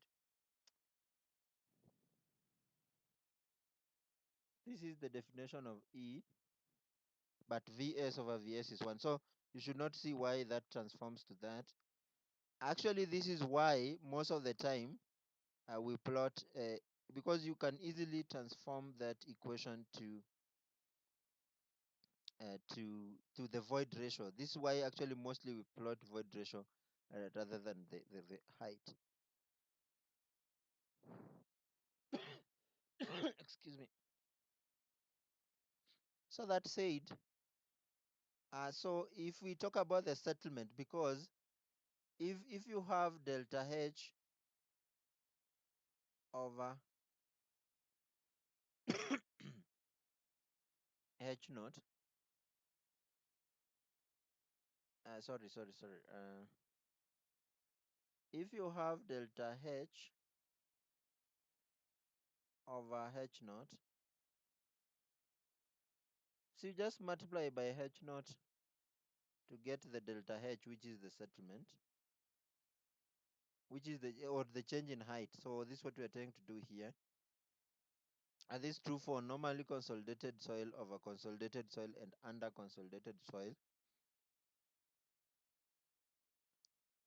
And so again, so now if you plot E and then you plot the load here, and this becomes coefficient of compressibility. Again, coefficient of compressibility by definition is just the delta E over the load. But so from here, if you cross multiply there, that is true. So we can say again, excuse me, we can say again, this is the change. If you want the settlement is this value here times the initial height, or the same as delta E times the initial height, what you have done. Now this has an interesting name. So this is some is called coefficient of volume change. We have said that before. Just a minute. Yeah, but that is the coefficient of volume change, which we've defined before. So still settlement is delta E. So we are simply equating those two expressed differently. But again, the coefficient of volume change, if you draw a delta H over H naught now in terms of effective stress, I remember initially that was total stress. So this is in terms of effective stress. So this is delta H over H delta sigma. We have proved that this is the same as that, but the height is the same, the constant, constant area. But we've also said that this cannot change. So so delta V over V, this is delta E, I think, and this delta V over Vs also delta E, and this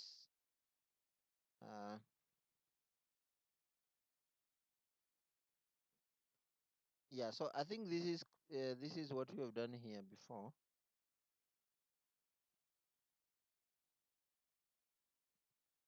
Yeah, this is the same thing we have done here. The same idea.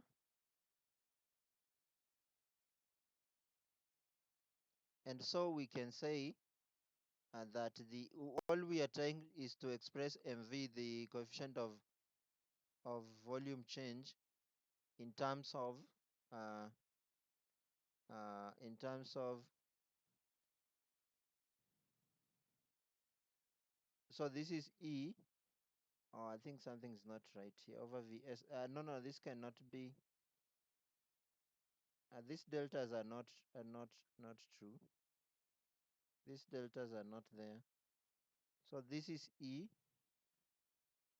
This value is E, and this is 1, and hence we end up with this. So delta E over 1 plus E naught. Yeah. So that is the same as the MV. So in other words, we proved that delta this. So from this equation, if you cross multiply, then this is the same as that. But if you remember, S was delta E 1 plus E naught times H. Yeah, so we just transform that equation that way. So two things. So the nice the nice load that we have, the nice curve that we have, delta E and E. So here the highest load was according is sigma P. So I need you people to tell me. I'm going to ask,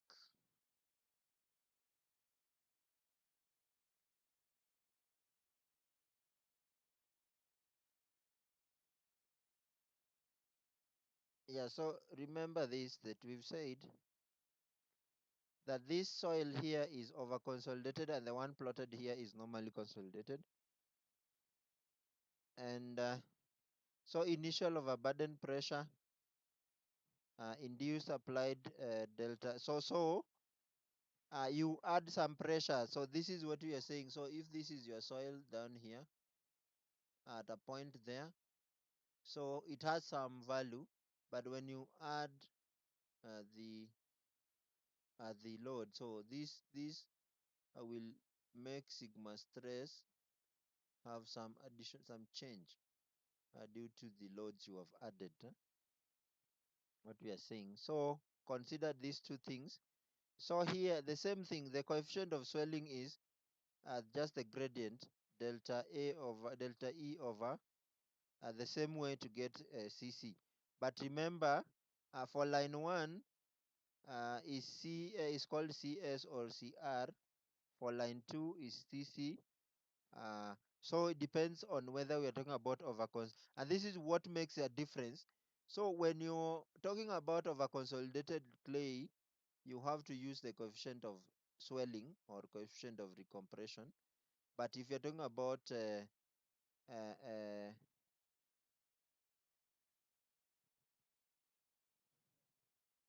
if you're talking about excuse me, normally consolidated soil, so I just make it clear for you. So this is for NC. So this is for NC. Why is it difficult to write? NC, and this is for OC. Okay. So case 1, sigma, yeah, over consolidated clay I've said. So that means the sigma, the new, because once you, the sigma now, I've said, always have this in mind. Before you do your building, there's a stress there. Sigma is what we are calling sigma. That is what we are calling.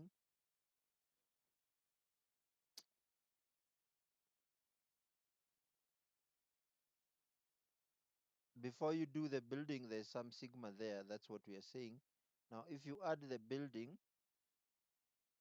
then plus delta sigma. That's what we are saying. So here sigma 1 is the initial plus the change, and then if you want to get uh, the the settlement, basically it's just the gradient of this line, the gradient of this line times the original height, and this is what we are trying to do here, without getting into a lot of details. So but the CS, the gradient is this, delta E. So from here delta E is CS log delta sigma, right?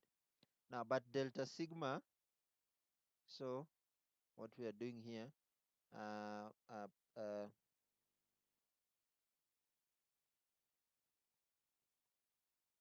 yeah, so anyway, in a nutshell, we already proved this. So this is the gradient, because they actually the is on a log scale. So this is the gradient. So the settlement or the change in height is the gradient times the original height, isn't it? Now, for log, the rules don't change, because delta sigma means it's sigma 1 minus sigma naught. But we are talking about logs, so delta sigma. So I should put it here for you. Okay, here even here there's no need. From here it means delta sigma is sigma 1 minus sigma naught.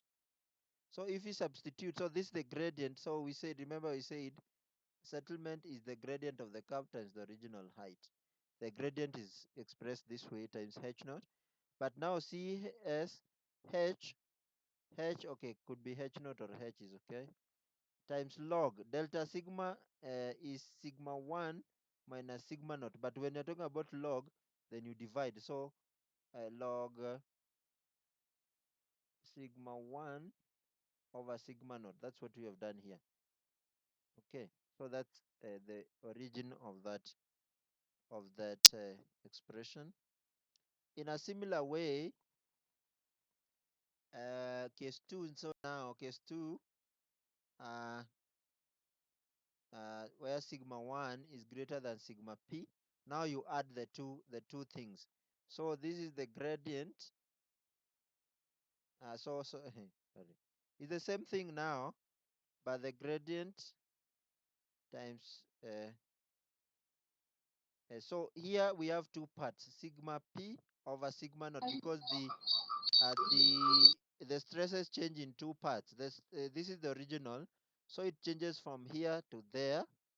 So CS, and then the gradient of this is CS. So CS h naught log sigma p over sigma naught, divide, plus now in another area now, in the second region, but now you use uh, compression, times the same idea, but the one on top is sigma 1 is this value here, and now with reference to, so this for this soil, it takes two changes, the pressure changes twice from here, because it was over consolidated.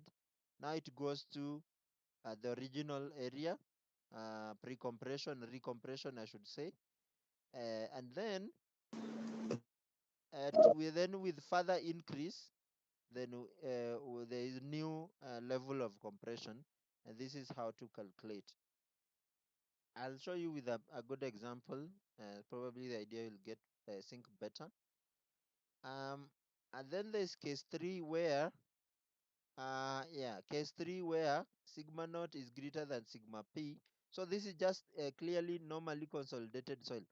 Now this, the second case is a little, when soil is over consolidated, but when you add the load, then the soil crosses over to normally consolidated soil. So for example, for a soil that was carrying let's say 300 kPa, yet in its lifetime it had carried 700. But when you load it, but the delta sigma, due to maybe some additional building, is maybe 800. This means that this soil, the load it would be carried now would be 300 plus 800. It would be carrying 1100 kPa. Now this soil means that it comes from over consolidated soil to the original load it carried 700, and then now goes an extra 300, an extra 400 I should say, to become normally consolidated. Now because now it's carrying, now it would be carrying 1100 kPa, which is higher than the 700 it has ever carried. So it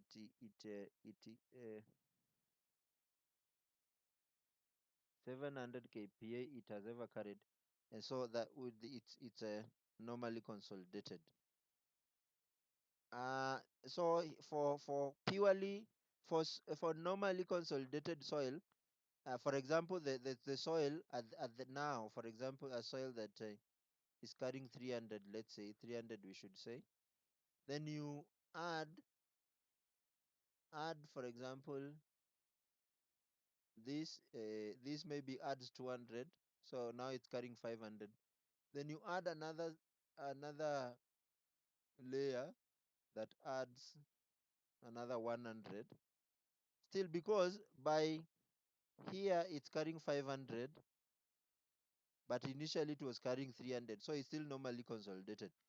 By adding another 100 it would be carrying 600, but initially it was carrying 500, so it would still be normally consolidated.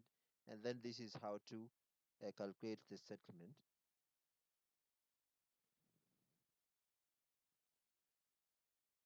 So I think this is beyond the scope of this class. So concentrate on the normally consolidated and over consolidated. Now this is beyond the scope of this class. All you should know is under consolidated soil has some excess pore water pressure. Now there is an example here for you to elucidate what we are saying. So I need you to see this. This soil, the initial load is carrying is this is before you apply this. Okay, before you apply this, it's carrying this. So you need to confirm that by adding, of course, by adding this load. Okay, let's go slowly. So this is the, so that means in the test, in the sigma,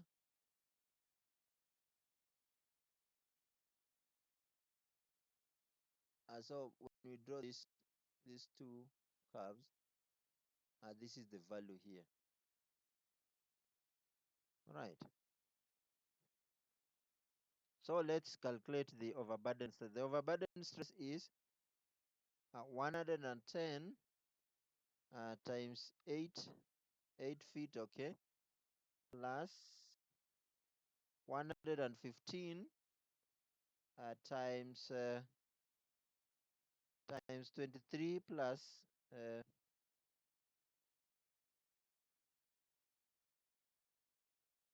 yeah 100 115 times, because 23 the saturated layer, we are talking about this layer, so this is what we are calculating here, minus the when you calculate for the clay you have to calculate the halfway, the half point. So uh, 23 minus 8, or and then subtract the water. Remember we said effective stress is total stress minus pore water. So this is the unit weight of water, times the uh, this is 23, but water starts at 8 feet, so this is what we are doing here, plus the saturated unit weight here. So at the midpoint, so 120 times 17 divided by 2, and then minus the pore water pressure again, 17 by 2. So you find sigma naught, and these are the same. So therefore, this is normally constant. So if this value, this value should be higher or equal to sigma p, then this is called normally consolidated soil. So if that is the case, to find settlement, you just use CC and apply in the formula we have done before. So 0.36 times 17, the height is 17, and then log at 2 at so this is the original plus 1000. This load adds 1000 to the original, so divide by the in situ, original in situ, and that becomes about 16.323 centimeters. So this is an example which you can please pay attention to. The this is what is called 2.1 method. This is how to just roughly to say, if this is the so and this is going down the soil. Now this, any load you add here does not affect, because if this load is maybe adding 300 kPa, it doesn't mean that at some point maybe 20 meters here, the increase would be 600, would be 300. No, that's not the case. But what I can tell you, because that's beyond the scope of this class, what I can tell you is, if this is Q, if this is called Q, then around here there's what you call pressure bulbs. This would be about 0.9 Q, zero point 0.8, zero point 0.7, depending on that depth. So this is one way to calculate the increase, where Z is the depth going downwards. But you follow from your from the example. So this is called 2.1 method of finding pressure increase by depth. So you please study that example carefully to see how to apply. Excuse me, sir. Yes, to see. Actually, this is in my channel. You can watch the. I had a question, sir. Yes, It was about the previous example. yeah, Yes, that one. yeah. We were the first one I didn't see us dividing, that is 110 times 8, but that one for clay for 17 we divided by 2. Because the layer that is we are squeezing is this one, right? This is the clay layer. This is sand. The one that is undergoing consolidation is clay, but clay is 17. So the most representative point is the midpoint, right? Yes? You understand? Yes, I get it Yes, now. Thank because you. the layer we are concerned with is the clay layer. The most representative is the midpoint. Okay. I get it. Thank you. Yes. So you can study this. It's in my channel, so you can watch it. One of the examples already done. Okay. Anyway, I'll update this on my channel. This will be up as soon as the notes reach you. So just you need to pay attention here. This is what we call Tezagi's theory of consolidation. So the assumptions are that the drainage and consolidation are 1D, one dimension, null, only in the Z direction. Soil is saturated. Darcy's law is valid. Unfortunately, we have not studied the Darcy law, but we are going to study in the next, in the final topic. Water soil system is homogeneous. That means permeability in the X direction, the same as that in the Y direction, same as that in the Z direction. Soil and water are non-compressible materials. So if you consider this, we are from principle of conservation of energy. The amount of flow in is the same as out, which is the same as velocity times the area. Now velocity, we are saying only one dimension. That means in the z direction. So velocity in the z direction, the area in the z direction, the z direction, the area is dy times dx. Hence this. So qz out would be the velocity times a, which is vz, because we have done nothing. The water has just flown, but the principle of friction, because the height, there must be a height loss because of friction. So over that, there will be some change. So vz plus dvz dz, that so this is qz in, but because there is a velocity, there would be some velocity change because of friction, because of loss of head. Yeah. So that's, so q in and q z out in the z direction only, because we're talking about uh, uh, uh, 1D. So but dv dt should be q, the q in, q z out, because the flow between here, the flow between here and here is just time. So that's why we differentiate the velocity with the time. So the velocity can either increase or reduce, but most likely it will reduce because of a friction. So if you do that, yes, and then uh, dv dt is the z, vz, maybe we assume flow in the direction is negative. No, we are substituting in this equation. So this is qz in, and this is qz out, qz out, and from this we can get dv dt is dvz dt. Okay, but we've said vz. Okay, so this is from Darcy law. The velocity, actually Darcy law says the velocity is directly proportional to the hydraulic gradient. Hydraulic gradient. Let me get just get.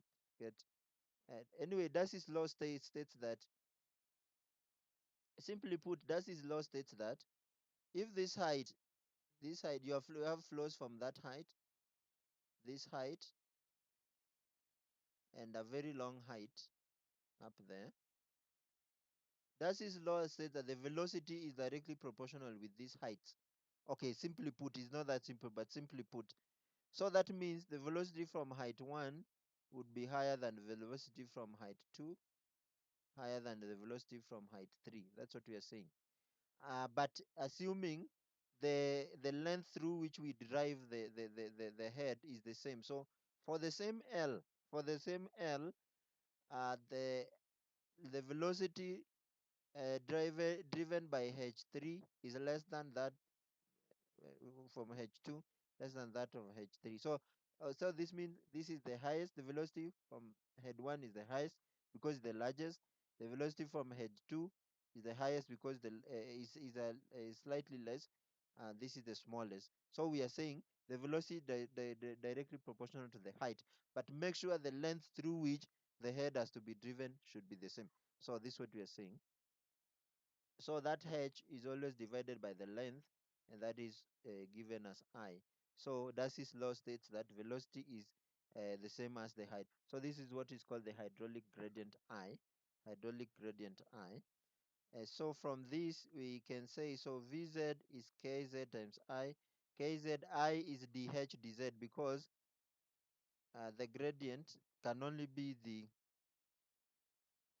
whatever h it is, from wherever the flow is coming, but is flowing through dz, the length is dz. I said hydraulic gradient is I divided by h. So no, not I, but h divided by the length. Just a minute. So kz times I, but I is delta h over the length is dz, and that gives you kz. All right. So if you substitute in this formula kz, so mm, kz times d. So h can also be represented by u over gamma water. I think you should know this because we have said a time without number that if this is your height of water, that's water, for example, then the pore water pressure here would be uh, so this is z. The pore water pressure there would be gamma water times z. So to get that z, uh, you should see that is the pore water divided by the gamma. This is what we are doing here. Yeah. So then you and eventually you end up with this equation, and then we can say Vz is k divided by gamma du dz. We are interested in du. Remember we said that if this is your sand, if this is your soil, okay, this is sand, and this is the clay you are trying to squeeze or trying to consolidate. Once you apply your load here, the pore water pressure is going to increase. The variation would be like this, so that there's a lot of pore water pressure here. So that's why we are expressing this in terms of pore water pressure, because that's the actually that's the interest, our interest. So from the we can manipulate. So from here actually, remember, don't forget about this. Okay, so we can substitute we have dz here now. You can substitute the equation you already have.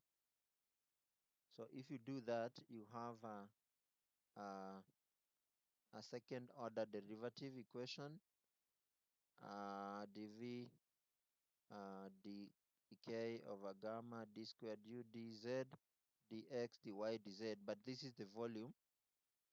I'm preempting what we are going to do, but this is the volume anyway. So dv. So if you talk about the volume, the change in volume over with time. The volume consists of volume of voids, of volume of solids, or with time. And then we change the volume of voids. Remember we said that E is a volume of voids over Vs. So the volume of voids is EVS. So this is what we have done here, plus Vs. But we can differentiate or separate and differentiate separately, as we can see. But at the end of the day, we can say from the laws of integration, you guys should be good in maths. You hold one constant, differentiate the other, and so on and so forth. So we end up here. But the beauty is that the volume change for the solid particles cannot have to be zero. So we end up with a very simple equation there. That said, equating the two, but Vs, the change in Vs from the principle in we said so the principle is still the same. For specific volume, Vs is 1. Vs is 1. So, and in any case Vs is 1, and so we can equate this to this. Also, so we have two sets of equation actually. This is from where? From this this is from, this can be expressed as this, right?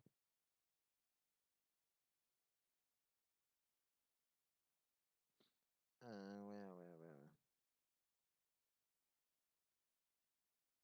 Just a minute.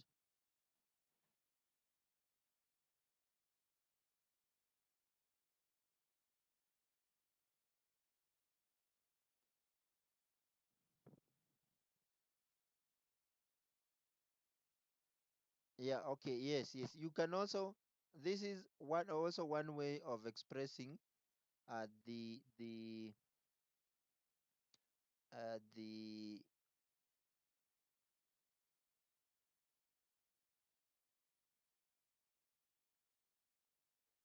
yes is one.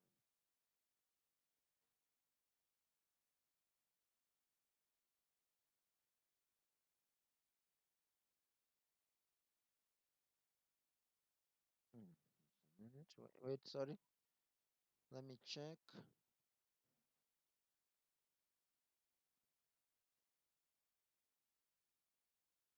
Ah, okay.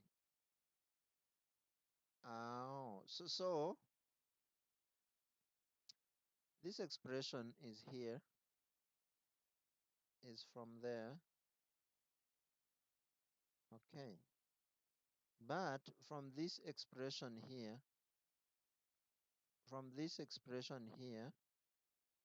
we can derive this because we are talking about a specific volume. Uh, as yeah, yeah, yeah. Something interesting. So this comes from there. But if you think about this equation here, we're saying Vs of dE dt. First of all, we've said Vs is 1. Vs is 1, which is equal to, because dx, dy, dz is the same total volume, right? Over 1 plus E, which is still the volume. So this is volume over volume, which is 1. So it doesn't change. So we introduce this. The effect of this is nothing because it's 1. Because this describes volume and this also describes the volume. So that's 1. So we equate. So this is true. dv dt is true there, there, and this is derived from there, and you equate the two. Okay, and then mostly straight away you'll see that this will cancel that, the same, and we form some gateway to derive the theory of consolidation of Terzaghi. So from the previous equations, we have equated the two. Then we end up here. Then do some manipulations, which I think this we have introduced before, and you can go through. But remember, AV over that is MV, and so you end up with this equation and work your way to there. Then so this is so we end up with a nice equation here, uh, based on the change in pore water pressure, and this is exactly what we need because I said this is your sand, this is your sand, this is the clay, and normally the pore water pressure increased like that, and this is the equation that has pore water pressure with time. So this is what we need. So this is the equation. Now we can simplify with CV, coefficient of consolidation. Actually, this is also important. So we are going also to learn how to determine this coefficient of consolidation. And now this is how to derive the Terzaghi's 1D consolidation formula for normally consolidated soil. Okay, this is Terzaghi's 1D consolidation. Of course, you're not expected to know how to derive this, but how to apply is important. So this has mathematical solution. You can solve numerically that you have to know. For example, the time factor. The time factor. So CV, this is familiar times the time over the height, where this is the height of drainage. Put your structure. So the average or degree of consolidation is if it has settled by 3 centimeters only, so the degree would be 3 over 10 times 100, so 30%. This is what we are trying to do here. So this kind of calculation helps us to know that by the end the entire length, if all the pore water pressure has dissipated, then this thing will settle, assume, by 10 centimeter, right? So you need to be able to anticipate that how long will it take, years or months, because it's important. Because if you continue construction before that 10 centimeter settlement occurs, there will be adverse effects on your structure. So it's important to know how long, and by the end of the consolidation, how much will the consolidation be. So this is how to get the time factor when the average consolidation is between 0 to 60, and this is how to get the time factor when the degree of consolidation is between above 60%. And so again, the time factor is important. So I wanted just to tell you that the time factor, just to show you. So the time factor is CV times T. All these things are constant. CV is constant. The height of drainage is constant. So if this is your clay, the drainage part is this is the drainage path is how long, like the path, the for example here, the water particle here will take this and go away, take that and go, if the water can escape by in this side. So I just wanted to see that if we are to reduce, for example, this is the idea with what is called, this is sand drain, sand drain. By putting the sand drain, the drainage path, because it is reduced by 2, so reduced by 2. If you add in this formula, if you put in that formula, that means TV would be 4 CV.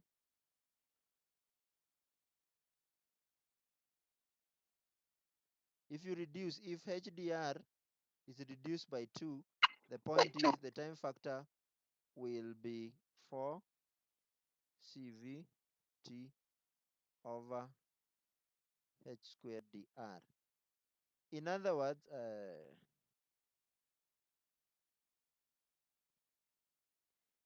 words, by shortening the drainage path, you are, let me put this in perspective for you. For example, sometimes you want to consolidate the ground. If you calculate, it will take maybe 2 years, 3 years, or 4 years, right? But sometimes you need to, because the donors, or the one who wants to put the property, time is important. So if by calculation you showed that you would take 2 years, by putting a sand drain, that is shortening the drainage path, you reduce the time by 2 years is 24 months. Divide by 4, you only reduce it to 6 months. So you save time and money. So that's the importance of this kind of calculation.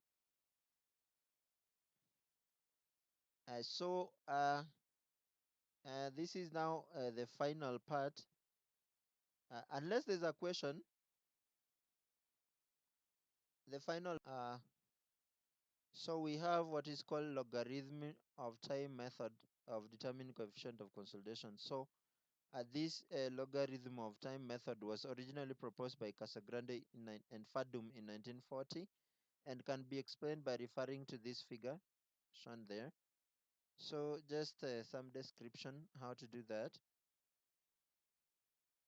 You draw a tangent PQ to the early portion of the plot. A tangent PQ to the early portion of the plot, okay? And then draw line PR such that OR is 1.515 OQ. So PR,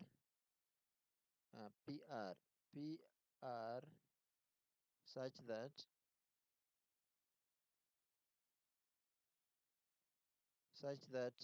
uh, OR is 1.15 OQ,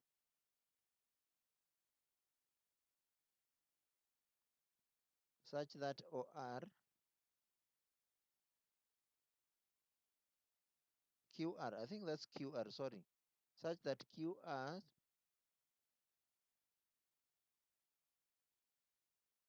Yeah. So this should be QR. Sorry, such that QR is 1 point. So the ratio of those two things should be 1.15, and the difference of the dial readings between P and Q is equal to X. Locate point R, which is at a distance X above P. So this is X. Okay, this distance X. So locate the same distance above X. All right.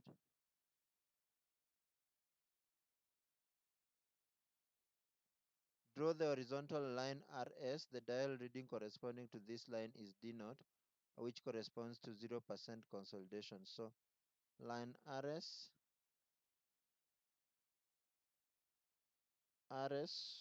yes, so RS. So this corresponds to a 0% consolidation. That means there is no change in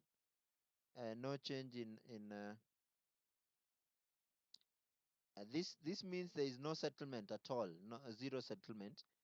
And then uh, draw okay, then project the straight line portions of the primary consolidation and secondary consolidation to intersect at T.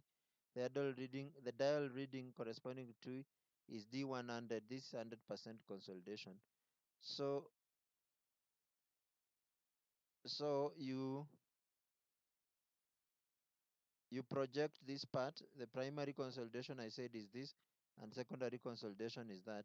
The intersection, this 100% consolidation.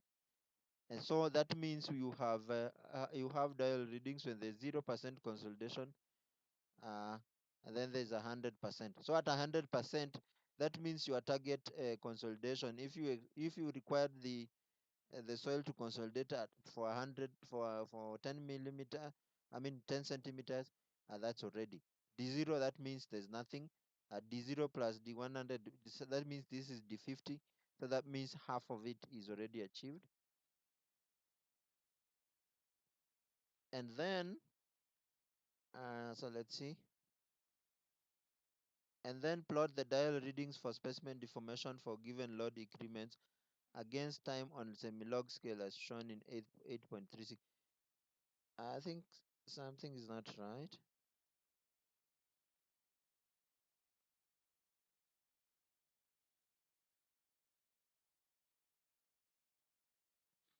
Yeah, so I think, yeah. Ignore this. This is something else. So then you project the straight line portions of the primary consolidation. Yeah, that's 100. Determine the point V on the consolidation curve D0, which is D50. The time corresponding to V is D50. That is the time for 50% consolidation. Determine CV from equation TV. Yes, okay. From that, the value of TV when the is 50 from table is given. So there's a table here already given. So different values of TV you can read here, and CV. So that is 50%. So you substitute in that equation, and this becomes your answer. And then when you have H and T50 you get from this from the T50 you get from the curve already explained. So that's one method is they call logarithm of time method. Then there is another method called square root of time method, determining coefficients. So plot the dial reading and the corresponding square root of time as shown. So this is root of time, because when you're loading, and then I told you that you take the time and also the reading. So dial reading versus the time. So as shown, draw the tangent PQ to the early portion of the plot.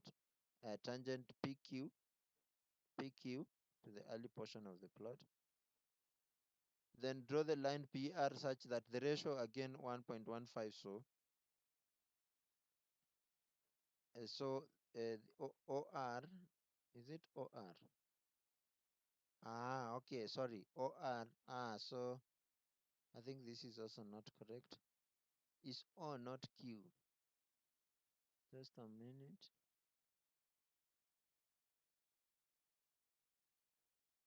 Is that OR or Q? I think this is okay. I check this one.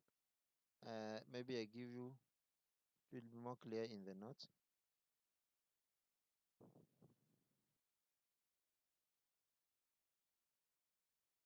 Yeah, so that OR and OQ are in the ratio of 1.15.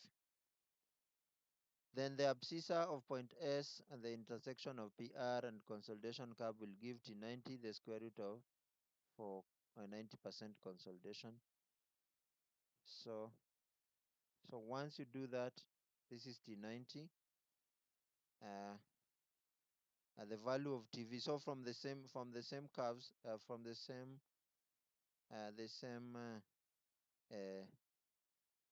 table. Oh, there's no next slide. Okay, from the previous table already shown. So for TV for different values. So for this one, 90% consolidation is here. You can see the value 8.48, and 50% is 0.2. So those, you know where those values are from. And then so from the T90 which you get from the curve and the height, you're able to determine the coefficient of consolidation. So that is the end of this